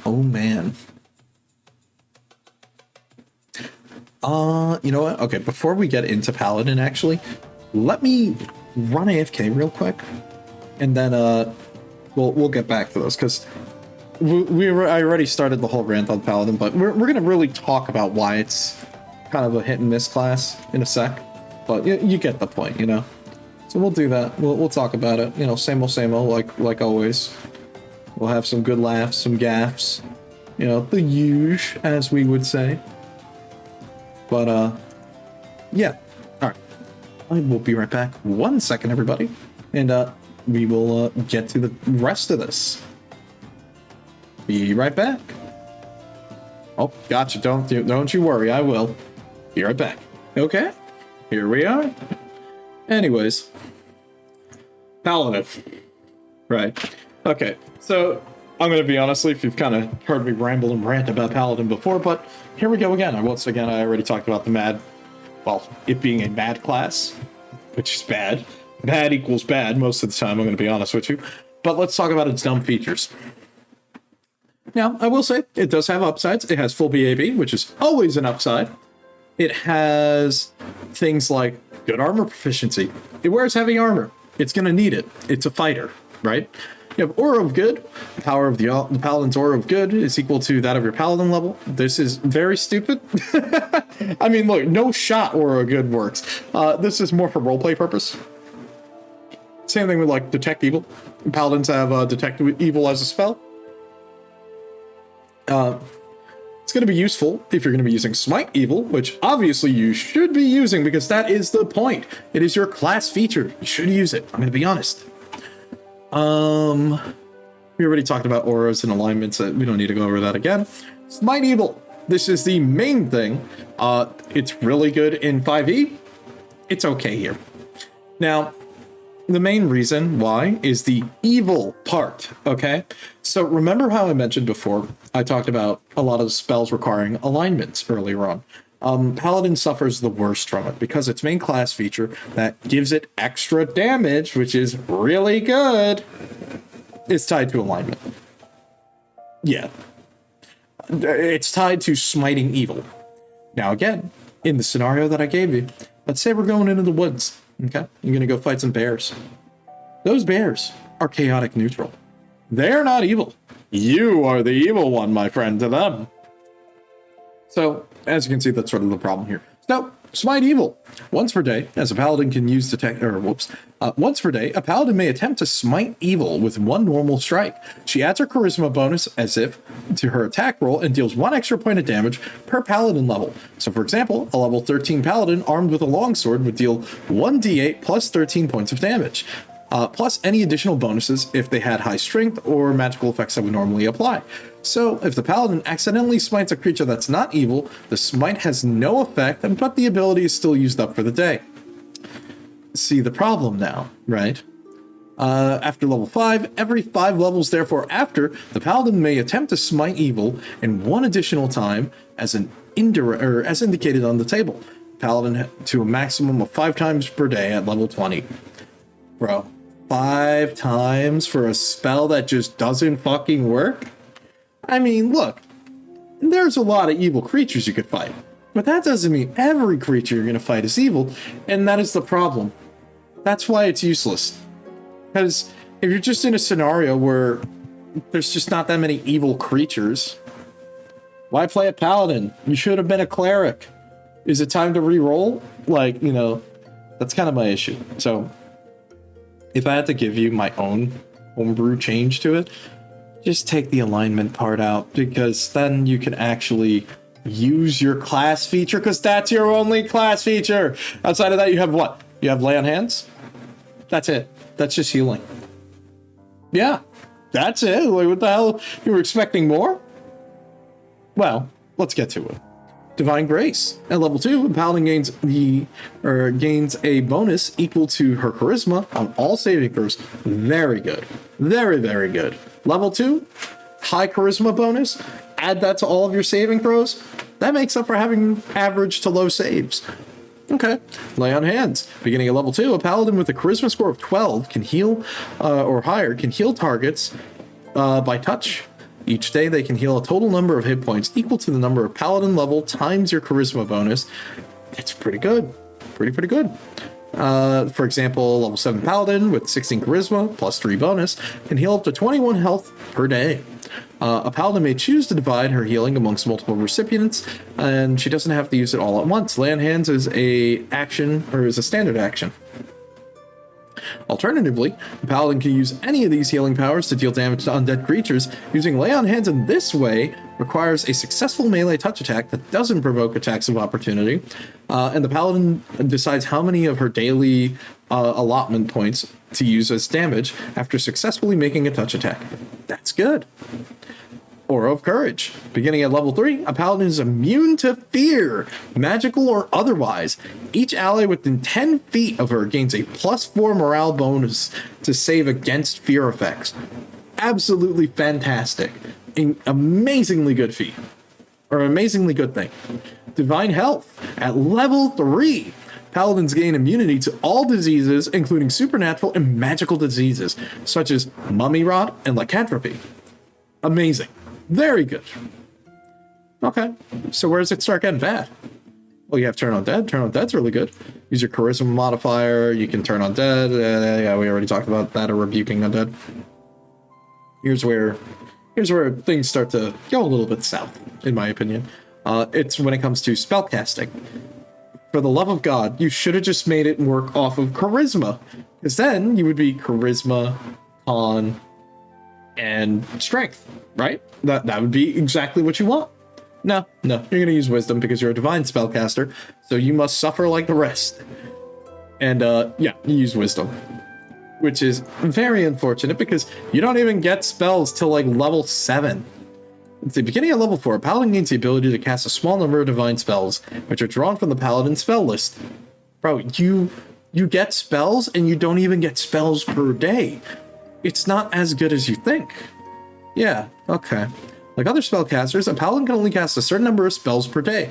Her base allotment is given on the table. The paladin, in addition, receives a bonus spell per day if she has a high wisdom score. That's not happening. You're going to have all your points in strength and con because you're basically a melee fighter with extra steps. And you only gains a bonus on spells she would be entitled to based on her wisdom score for that spell level. The paladin doesn't have you don't have access to domain spells or granted powers such as a cleric. Tough shit, bro. Don't play it. Like, if you wanted to play a spellcasting plate wearer, then play a cleric. I'm gonna be honest with you. That's the answer. Okay, so what do we do next? A paladin prepares and casts spells the same way that a cleric does. However, though she cannot lose an allotted prepared spell to spontaneous cast and a cure spell. Okay, so you basically are more limited. Through level 3, a paladin has no caster level. At level 4 and higher, her caster level is 1/2 the paladin. Okay, so now what? Well, now we're at the other crowning feature of paladin. Yeah, kind of saw this coming. Special mount. Upon reaching 5th level, a paladin gains the service of an unusually intelligent, strong, and loyal steed to serve in their crusade against evil. See the sidebar. The mount is usually a heavy warhorse, medium for paladin, or a war pony for small paladins. Once per day, as a full round action, the paladin may magically call upon their mount from the celestial realms which it resides. The mount immediately appears adjacent to the paladin and remains for 2 hours per paladin level, and may be dismissed at a time as a free action, and the mount is the same as the creature each time it's summoned, though the paladin may release a particular mount from its service. If it's grown too old to join her crusade, for instance... Bro, I thought they were supposed to be a celestial creature. It's not. It's just a regular ass horse. Okay. All right. If that's how it wants to go, I guess. Let's see. What else do we got here? Each time the mount appears, it's at full health regardless of any damage it took previously. The mount also appears wearing any gear that it had as if it was last dismissed. Okay, so you can basically arm it and then basically send it to storage. Should the paladin's mount die, it immediately disappears, leaving behind any of the equipment it was carrying. The paladin may not summon another horse for 30 days or until the paladin gains a level, whichever comes first. Even if the mount is somehow returned from the dead during this 30-day period, the paladin takes a -1 penalty to attack and weapon. No, dude, that's horrible, bro. That's literally the whole. Oh, it's so shit. It's so bad, bro. Why? By the way, I hope you're putting in points in the fucking animal handling and ride. Yeah, have fun, idiot. That's so shit, dude. Wow. Okay.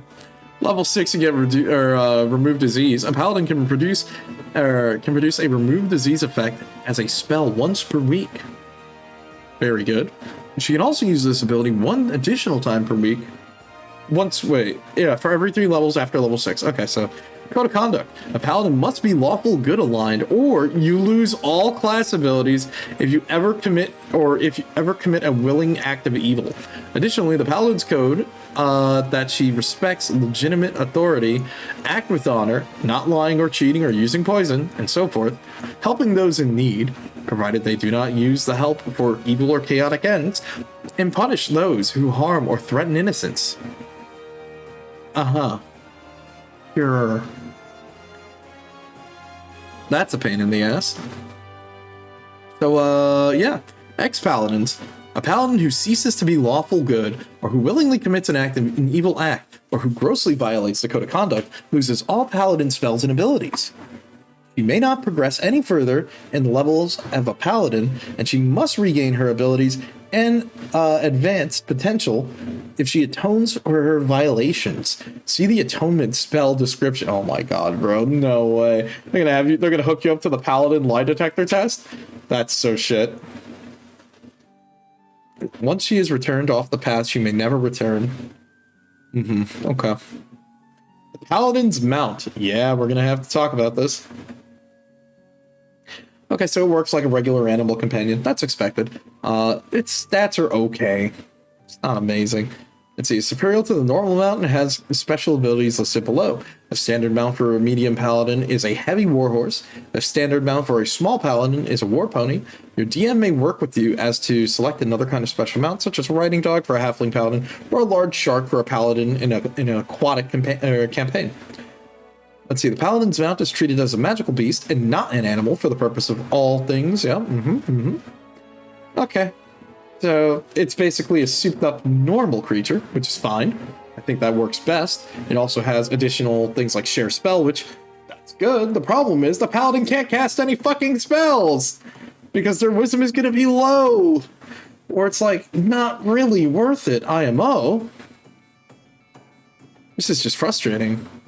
It's like not even that good. It's like it's decent, but not good. Yeah, war pony, war horse. Yeah, we're just gonna move on. That's kind of bad. Anyways, TLDR. Paladin is almost good. Like there are some good things, but it dropped the ball super hard and like fell down the stairs trying to pick it up.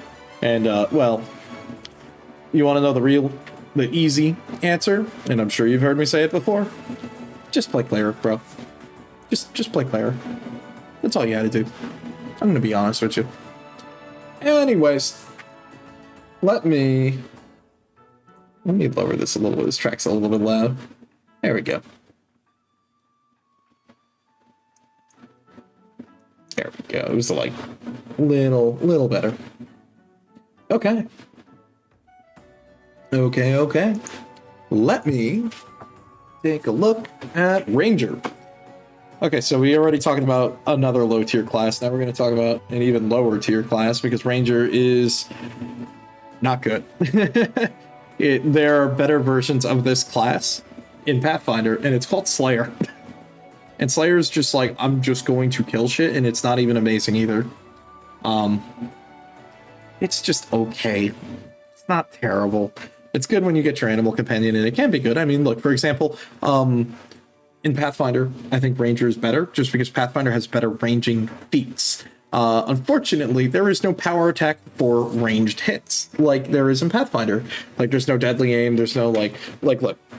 Pathfinder very much fixed Ranger in the sense of you get good feats, your animal companion is good, and again, you basically have divine spellcasting in the same sense of a druid. So you do have ways to really make your animal companion viable and really good. But, well, we'll see. They have good BAB. They have full BAB, actually. Let's see. You found out the new dog your sibling got does not like the workout mat you stole from... Oh, no. Not good. Let's see. Okay, so we have things like favorite enemy, track, wild empathy, combat style, endurance. So a lot of the stuff that we've kind of went over when we talked about Ranger and 5e, but now we're like getting a Reader's Digest version, you could say, of some of these.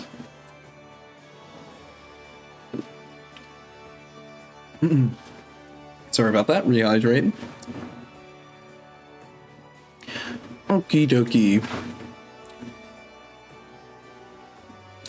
Okay, game rule information. Rangers have the following in-game statistics.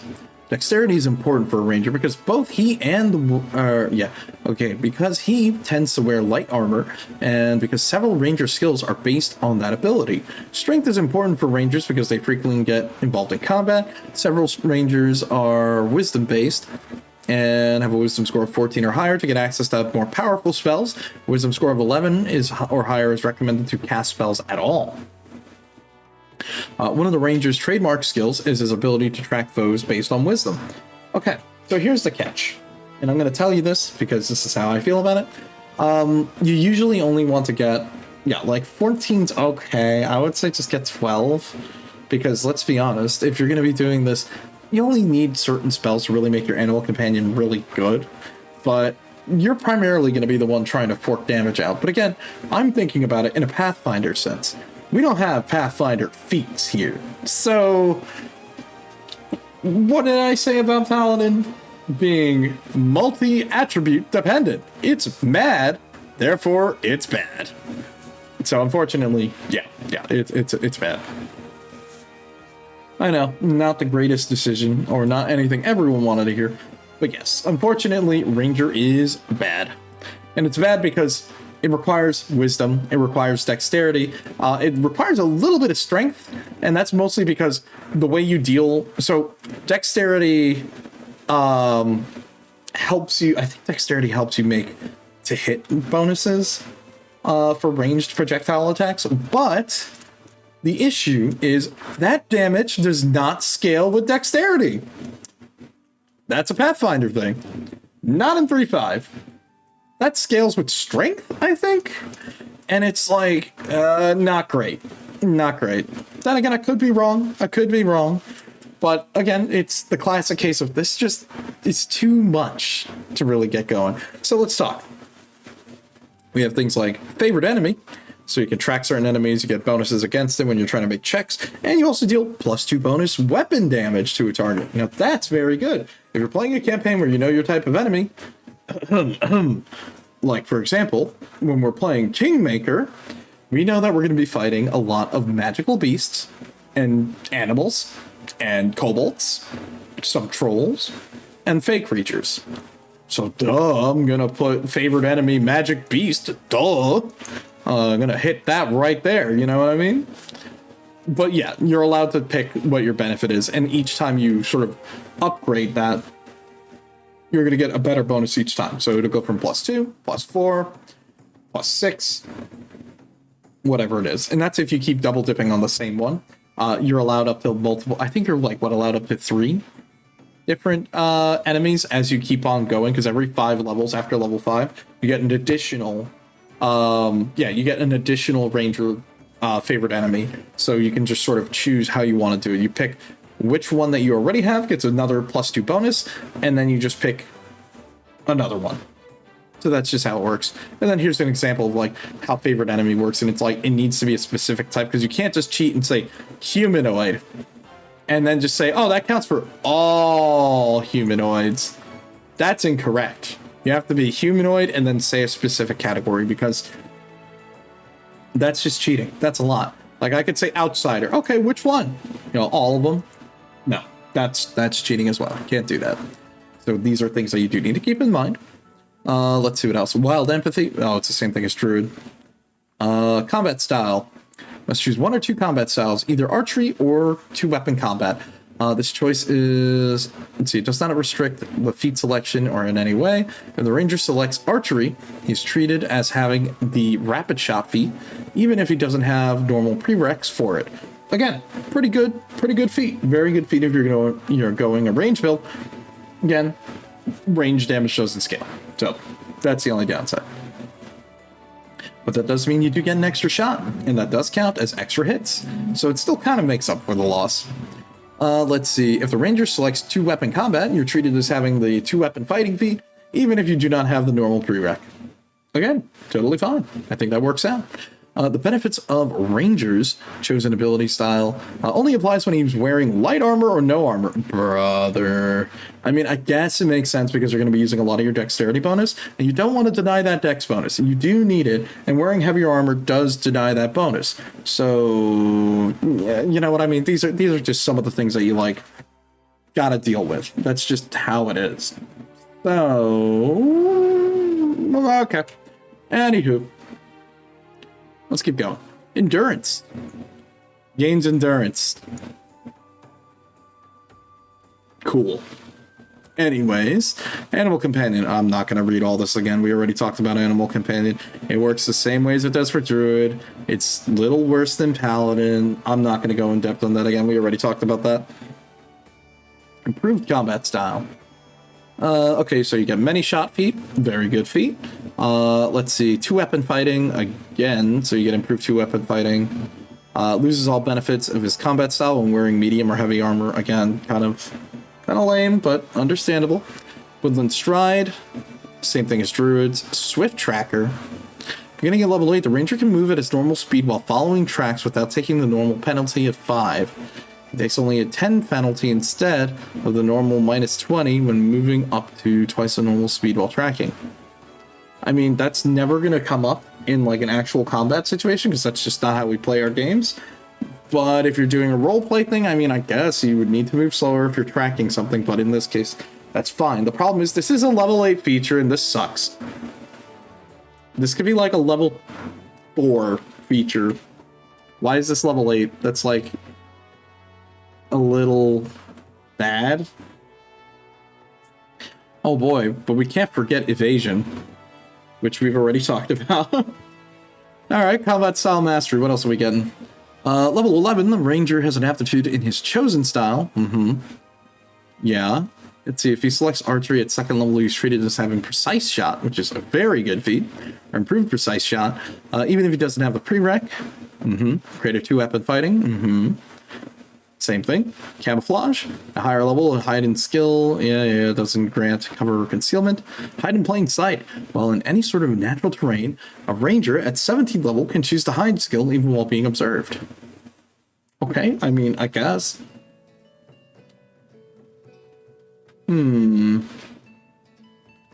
What else?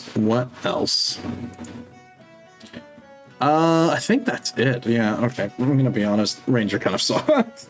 Ranger is, not good. There is a reason why we typically don't actually play Ranger. Because there's better options out there. Because again, if you wanted to play all of the things that the class features recommended, like outside of the tracking, just be a fighter. You can just get those feats. Hell, you could get all of those feats and just be a better Ranger. I hate to say that, but that's just how it is, you know? I mean, what, do you want a divine spellcasting? I mean, bro, just play a druid. Play a cleric. Hey! But, like, you see what I mean, the problem, right? It's just not great. Okay, less complaining. We're gonna pull it back, because I know I'm getting a little mean. The rogue. I'm gonna be real with you. Rogues kind of suck. Like, sneak attack is fine, and you get sneak attacks off very often, because again, unlike in 5e, where you can only sneak attack once, now here, as long as their dex is denied, you sneak attack over and over, or if you're flanking. The problem comes when you realize you're basically the skill monkey of the party, so a lot of your, like, time is going to be, like, you don't have a very high BAB, Your weapon proficiency is kind of mid. You need to rely heavily on things like dexterity. So you need like dexterity scaling, and the problem is it's like you need like things like what, weapon finesse to just add dexterity damage or dexterity to your damage instead of strength when you're doing your calculation. And it's like, I'm just saying that's a lot of steps for something that's pretty mid. I mean, though, I'm going to say, is it still worth it to play a rogue? Yeah, I think rogues are really good. They're very interesting because for roleplay purposes, you get a lot of fun stuff. That, and also you are the guy they go to ask for help. You know a lot of the tricks of the trade. Let's see. Yeah, example here. Dexterity provides extra protection for the lightly armored rogue. Dexterity, intelligence, and wisdom are important. As for a rogue, the rogue skills, a high intelligence score also gives the rogue extra skill points, which can be used to expand your repertoire. So yes, yeah, you are the guy. You're going to be the information gatherer. You're going to be the spy. Again, the only downside to that is your combat capabilities gets reduced because a lot of the time you're going to be looking for traps, disarming things, making sneak attacks when you can, but the whole point is you're going to be doing things like trap sets. You're trying to, you know, be the skill monkey. You're going to be the guy that's going to open the door, open the lock, do this and that, detect everything. And I guess it's like, if that's how you want to play it, you could. Or you could just play a factotum and do the same thing. I mean, even factotum gets sneak attack, but it's like not regular sneak attack. They have to spend points on it, but like you also just get all of the skills too. And you can go like a strength-based factotum. Just saying. Just saying. You must not fall into the trap. All right. Sneak attack. If a rogue can catch an opponent when he is unable to defend himself effectively from her attack, she can strike a vital spot for extra damage. Basically, the rogue's attack deals extra damage anytime her target would be denied the dexterity bonus to AC, whether the target is actually has dexterity or not, or when they're flanked. This deals 1 extra d6 per level and increases by 1 d6 every 2 rogue levels after that. Should the rogue score a critical strike with a sneak attack, this extra damage is not multiplied. Yeah, fair enough. Let's see. Ranged attacks count as sneak attacks only if the target is within 30 feet. A rogue cannot cannot strike with deadly accuracy from beyond that. Let's see. Sap with a blackjack or an unarmed attack. Let's see. A rogue can make a sneak attack that deals non-lethal damage instead of lethal damage. Let's see. You cannot use a weapon that deals lethal damage to deal non-lethal damage. I mean, true, but at the same time, like you can find a way. All right, we can hand wave it. Just say you bop them with the butt of your dagger or something. Like, I'm sure we can find a way to make that happen and not be as irritating. You know what I mean? What else? Yep, they can sneak through things. Blah blah blah. Yep. Trap finding. We already talked about trap finding. Lets you find traps. Lets you disable traps. Finding magic traps has a higher DC. The name of the game with rogue is just skills. That's really it. You're going to be the big skill monkey. You do the thing. Evasion. At second level or higher, rogues can evade even. Yeah, we already talked about evasion and improved evasion. Then we have uncanny dodge. We already talked about all these features. It's basically the same thing as a number of these other things we already took a look at. Let's just keep going. Let's see. Okay, here are the fun things. This is what we want. Special abilities. On attaining 10th level, or every 3 levels after that, a rogue gains a special ability. All right, let's see what we got. Crippling Strike. A rogue with this ability can sneak attack opponents with such precision that it weakens or hampers them. Okay, they also take 2 points of strength damage. Very good. The ability points lost to damage return on their own rate of 1 point per day. Okay. Defensive roll. The roll can roll with a potentially lethal blow to take less damage from they would otherwise. Let's see, once per day.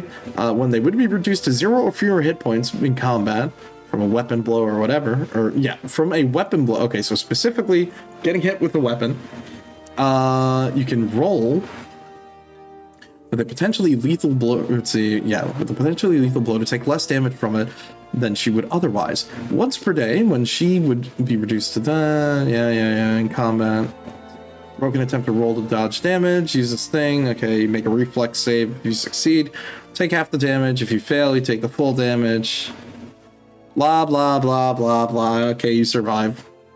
Maybe. Improved evasion. This ability works like evasion, except while the rogue still takes no damage on a reflex. Okay, so yeah, it's basically just no damage, easier. Yeah, you basically get that for free. Okay. Opportunist. Once per round, the rogue can make an attack of opportunity against an opponent who has just been struck for damage in melee by another character. Yep, it's pretty good.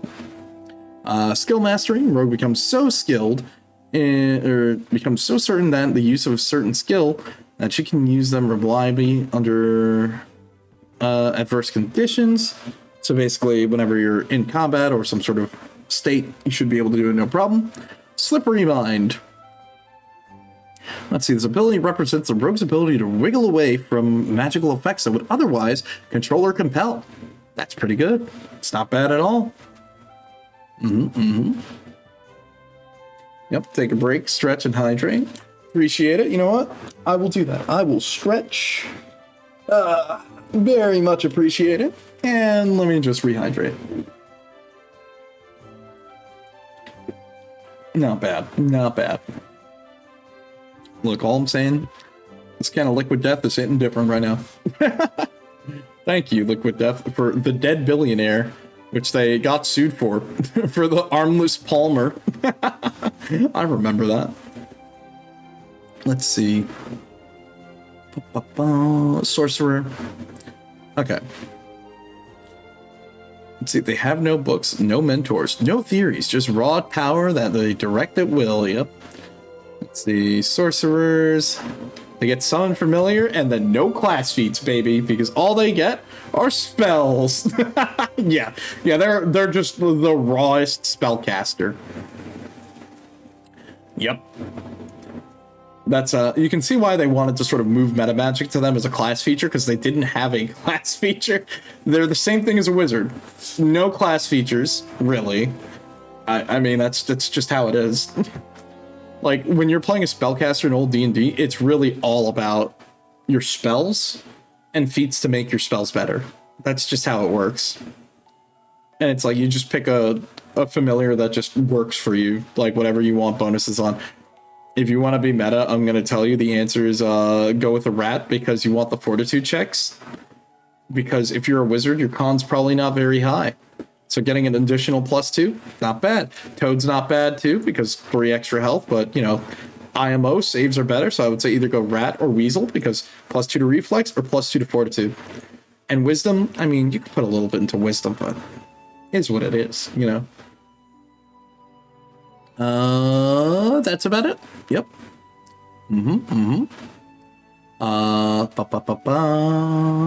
There is nothing else. Yep. And it's just talking about familiars, which, let's be real, okay? You only use them for role-playing. They can't actually fight. I mean, you could, but, like, you shouldn't. I'm gonna be honest with you. Unless you're that desperate. Although, again, not recommended. Definitely not recommended. Let's see. Charisma is their main stat. Yep. Same thing, even to this day. Determines how powerful a spell a sorcerer may cast, or how many spells per day they can cast. How hard those spells are to resist. Like a wizard, the sorcerer benefits from high dexterity and constitution scores. Yep. So I would say put charisma at number 1, then dexterity at number 2, then con at the end. I would say, look, 14 con's always the safest bet for a caster, because you need the health.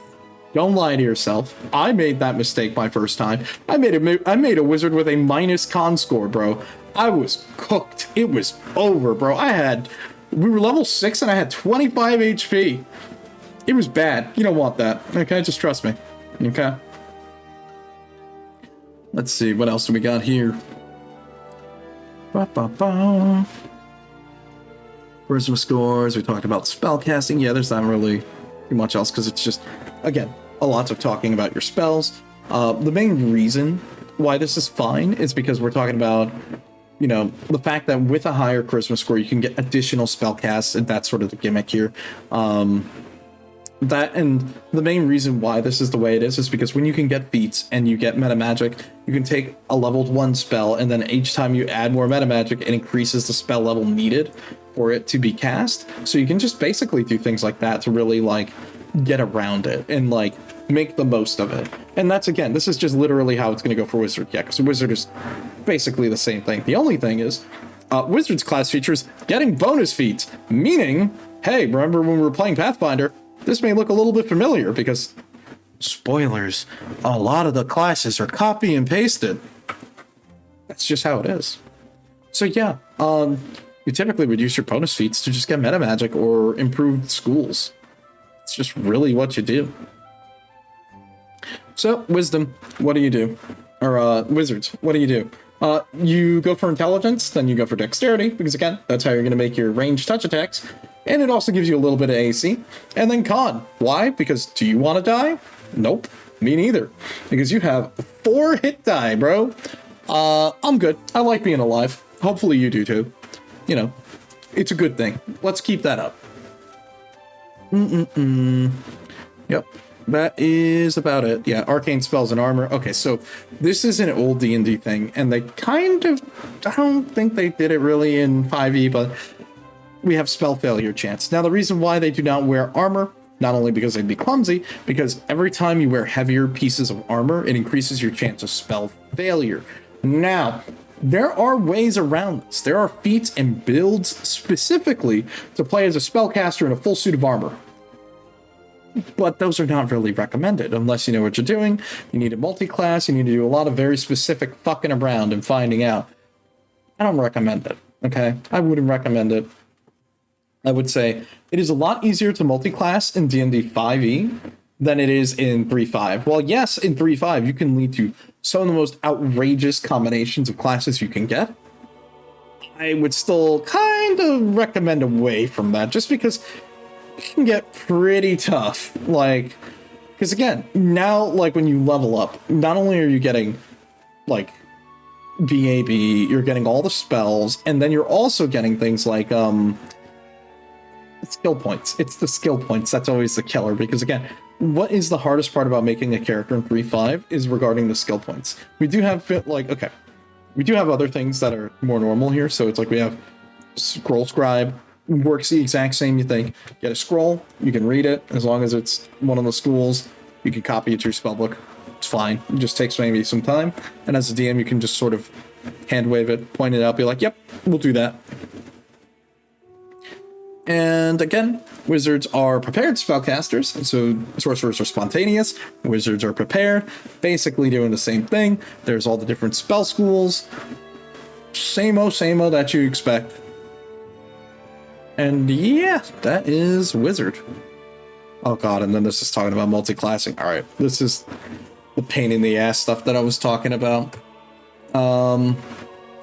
Okay. Her total hit die, oh god, okay. So, she has a 4th level rogue and 2 levels in wizard. Her total hit die, or her total hit points are 6 plus 1d6 plus 1d6 plus 1d6 plus 1d4 plus 1d4. Yep, welcome to 3.5, also known as I like rolling numbers. Again, I would say it's confusing. I would say if you're going to play 3.5 for this time, just stick with it in one class and just ride it out, because you should get familiar with it. Because again, multi-classing, while it is good, it is extremely complicated and can get kind of annoying. And now we're at skills, which we're just gonna like lightly touch on this because I don't want us to spend like the last like portion of the stream just ranting and raving. So we're just gonna take a look at it very lightly. Yeah, each class has different modifiers to their skills. Obviously, wizards and rogues, or rogues has the highest.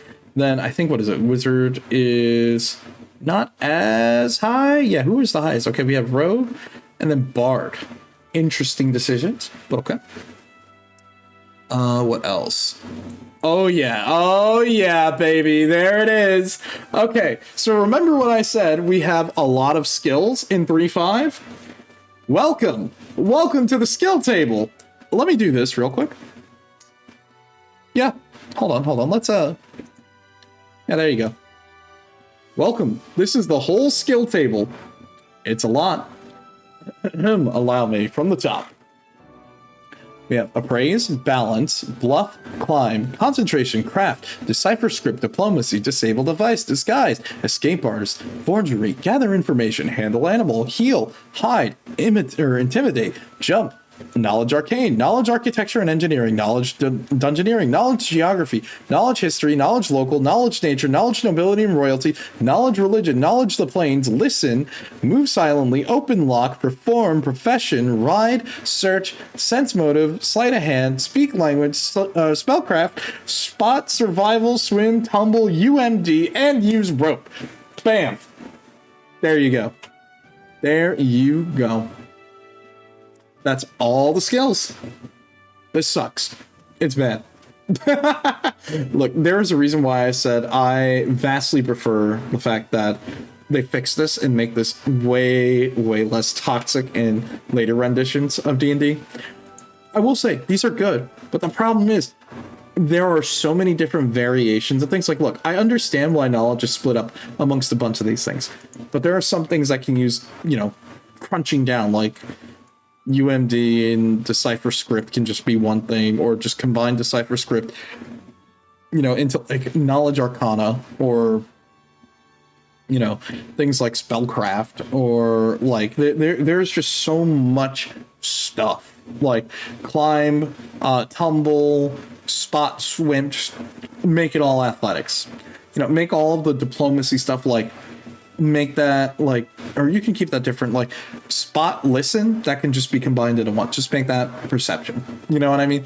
I would say I think Pathfinder 1 does it the best when it comes to its skills, because it still feels like there's a varied amount of skills, but it's way less just obnoxious, because this is obnoxious. I'm going to be honest with you. This is the least fun part when it comes to making a character, because these define your character. These are what is going to be like the more useful things for you and your group with your friends. But it is kind of annoying, So bear with me on that. Anyways, I'm not going to read through all of this because this is like frustrating. This is talking about circumstance bonus. I would recommend doing that. Yeah, lending aid, getting help from others, giving a +2 bonus. A lot of these are like more of the very specific things, okay? There's a lot of situations for where you can combine certain different skills, etc. Skill names. It's talking about appraisal, bluffing, climb. Oh my god, bro. You see what I mean? Okay. I'm gonna lose my shit here, and we're gonna talk about this. Okay, so when we play 3.5, or when I play 3.5 with my friends, what I typically recommend doing, okay, is I personally like to say a lot of these additional rules are kind of a pain in the ass, and if you're playing with people that like this stuff, just don't. I'm going to be honest, being a rules lawyer is not very fun in this situation, because it's like, it's just obnoxious. And some of these rulings are kind of a pain in the ass. I'm going to be real with you. Because do you really want to spend like a 20-30 minute situation where you're going to have to sit here with your friends, pull up the book, find the one specific line of text that says, well, actually, if you're climbing the mountain and you're wearing, etc., you're going to have a lot more difficulties, and da-da-da-da. It's like, sure, we'll give you a circumstance penalty, maybe a -2, okay? I'm not going to be that bad, because at the end of the day, I want you guys to get there, okay? That's the compromise as the DM. This is the firm, above the board handshake that you as the DM make with the players, because again, as the DM, we're here to have fun. We're here to make a fun and engaging game for you and your players, and not one to be a complete asshole. These are just some of the standard things that I'd recommend. Is what it is. What can I say? And yeah, that's really it. I guess like other things to make note of are concentration. Concentration is a very important type of skill that you do need to do, because this is determining spells, like spell failure. So on top of actual arcane spell failure from wearing equipment, we have just concentration checks that you need to make, because you're not always going to be able to cast a spell during a difficult situation. So example being, if you're getting hit, if someone is actively trying to attack you, that's called defensive casting, where you need to make a spell check or a concentration check to make sure that you are able to still cast that spell, or if not, it gets fizzled.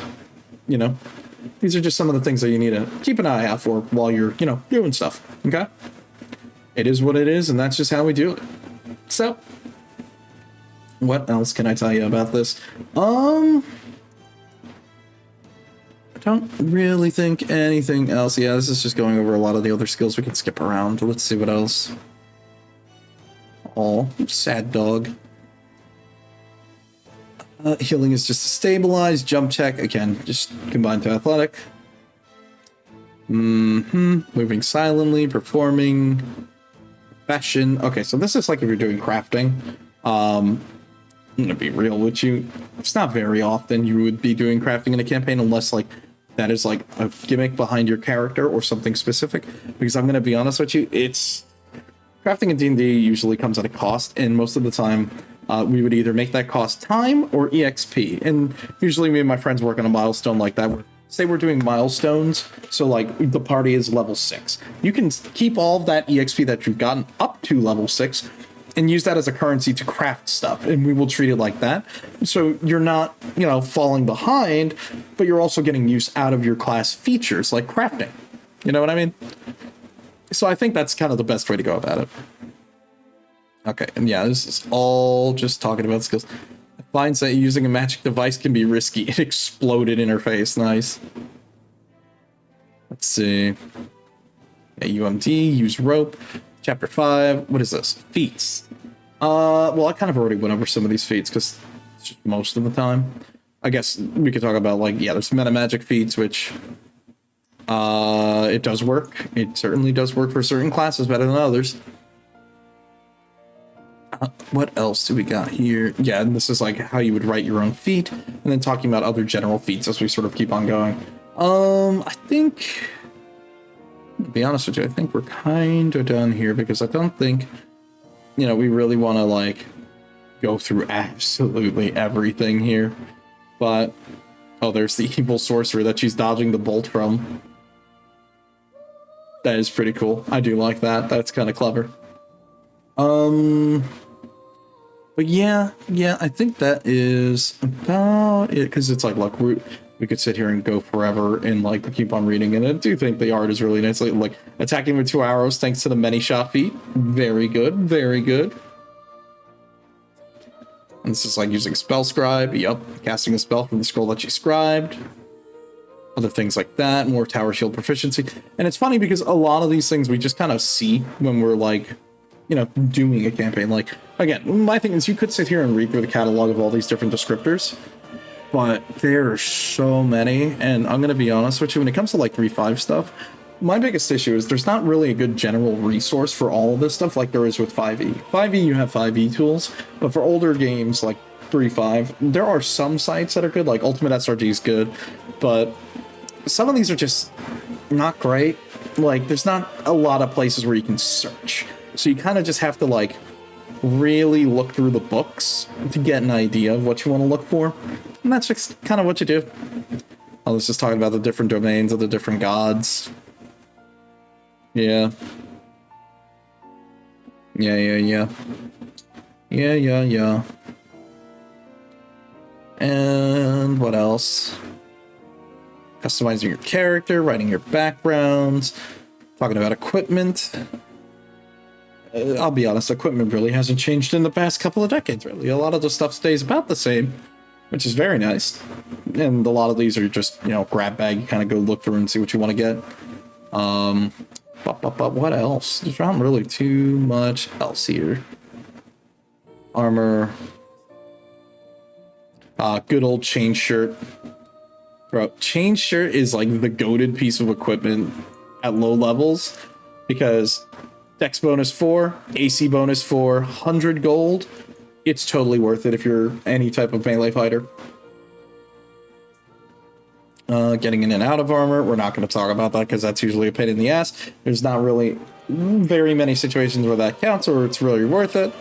So don't worry about it. Let's see. Ba-da-dum. I do like these illustrations of like the different equipment. I think that's very cool. I do really love that. And so he talks about masterworking, talks about modifying things, talks about a lot of like the trade goods that you would usually get, things like climbing kits, pitons, all these other things. Very, very good for when you're camping or going out on an adventure. Grappling hook, ladders, poles, rope. Rope is very important. Tents, pitons, as I mentioned before, which are like tacks that you put down and you can tie rope to. You can set up traps, you can set up other things. And that's basically that, yeah, because then we would just talk about combat. Now, combat is a little bit interesting because, well, okay, so compared to 5e, a lot of the things are kind of the same, but also not really at the same time.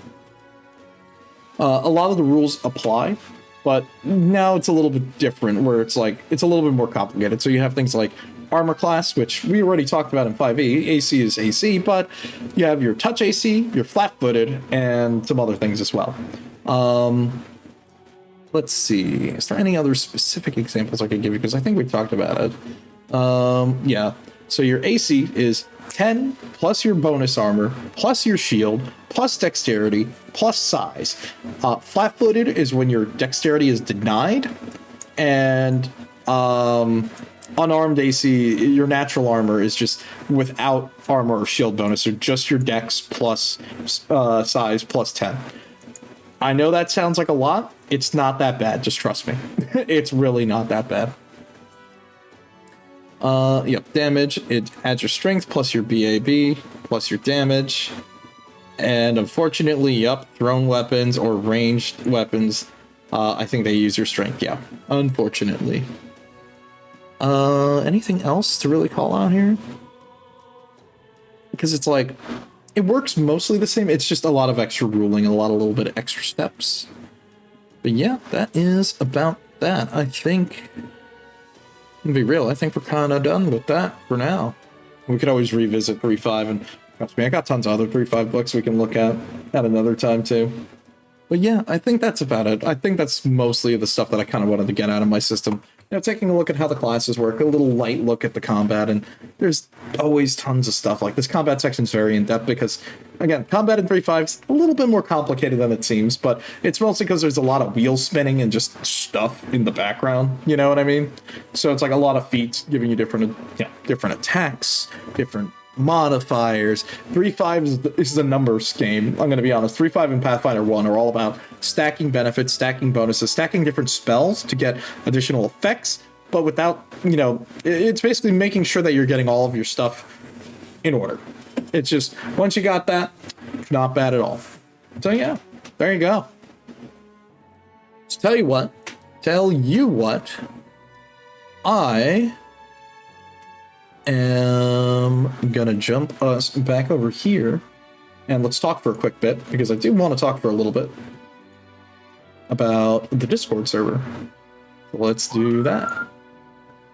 So let me first change the music. Let's change to something a bit more fun, shall we? Let's do this. Yeah, there we go. Oh, my bad. Police car just rolling on by. Don't worry about that. Anyways, so I gotta say, first off, thank you guys for popping in here. I appreciate it as always. And I gotta say, hey, by the way, we did it! We hit the goal! We actually hit our 150 follower goal. It took a little while, but I'm honestly really, really happy about that. And I gotta say, thank you guys again for really sticking around and hanging out with me. And yeah, it's fun. I'm glad that you guys had a great time. And I do gotta say, by the way, yes, the Discord server is like almost ready. I'm just like fixing the bot in the server. So once I got that good, definitely probably have it. I'll have it ready to go for next stream. I'll start passing out the link and you guys can hang out, join it, and we can talk some D&D and stuff. But yeah, that's that. Yeah, no problem, Leaf. I appreciate it. And on top of that, I guess, well, now you guys already know about the plans for the birthday stream next month. Yeah, we're gonna do that. We're gonna have some other things lined up. I'm gonna see if anyone else wants to get together and we can maybe do some stuff too. What else? Oh, right. How could I forget the Half-Life video? Well, I definitely owe everyone that now. Now that we're finally here, I should really finish that. Well, I guess now I know what I'm doing for the next, like, couple of days. Well, if anything, I know we're gonna be back here probably tomorrow, as always. Let me just check our schedule. What the hell are we even playing? I think we're playing Kingmaker, but we might move that to like either Final Fantasy VI tomorrow or something else, because I'm gonna try, fingers crossed, because I know Claire Obscura comes out on Friday, and I am really interested in trying to see if we can sit down and play that on the stream, because, well, I've been kind of looking forward to that. I do want to sit down and play that, but I'll see if I can get it to work. If we can, we'll probably play that. If not, that's okay. Maybe I'll figure it out. We can do that next week, along with some other stuff. And yeah, at least that's sort of where we're at now. So, on that note, I think we're about done for the night. So yeah, I will catch you guys a little later. Let me see if I can let me just double check here. We're gonna probably raid into Zod. Let me just make sure he's like still going.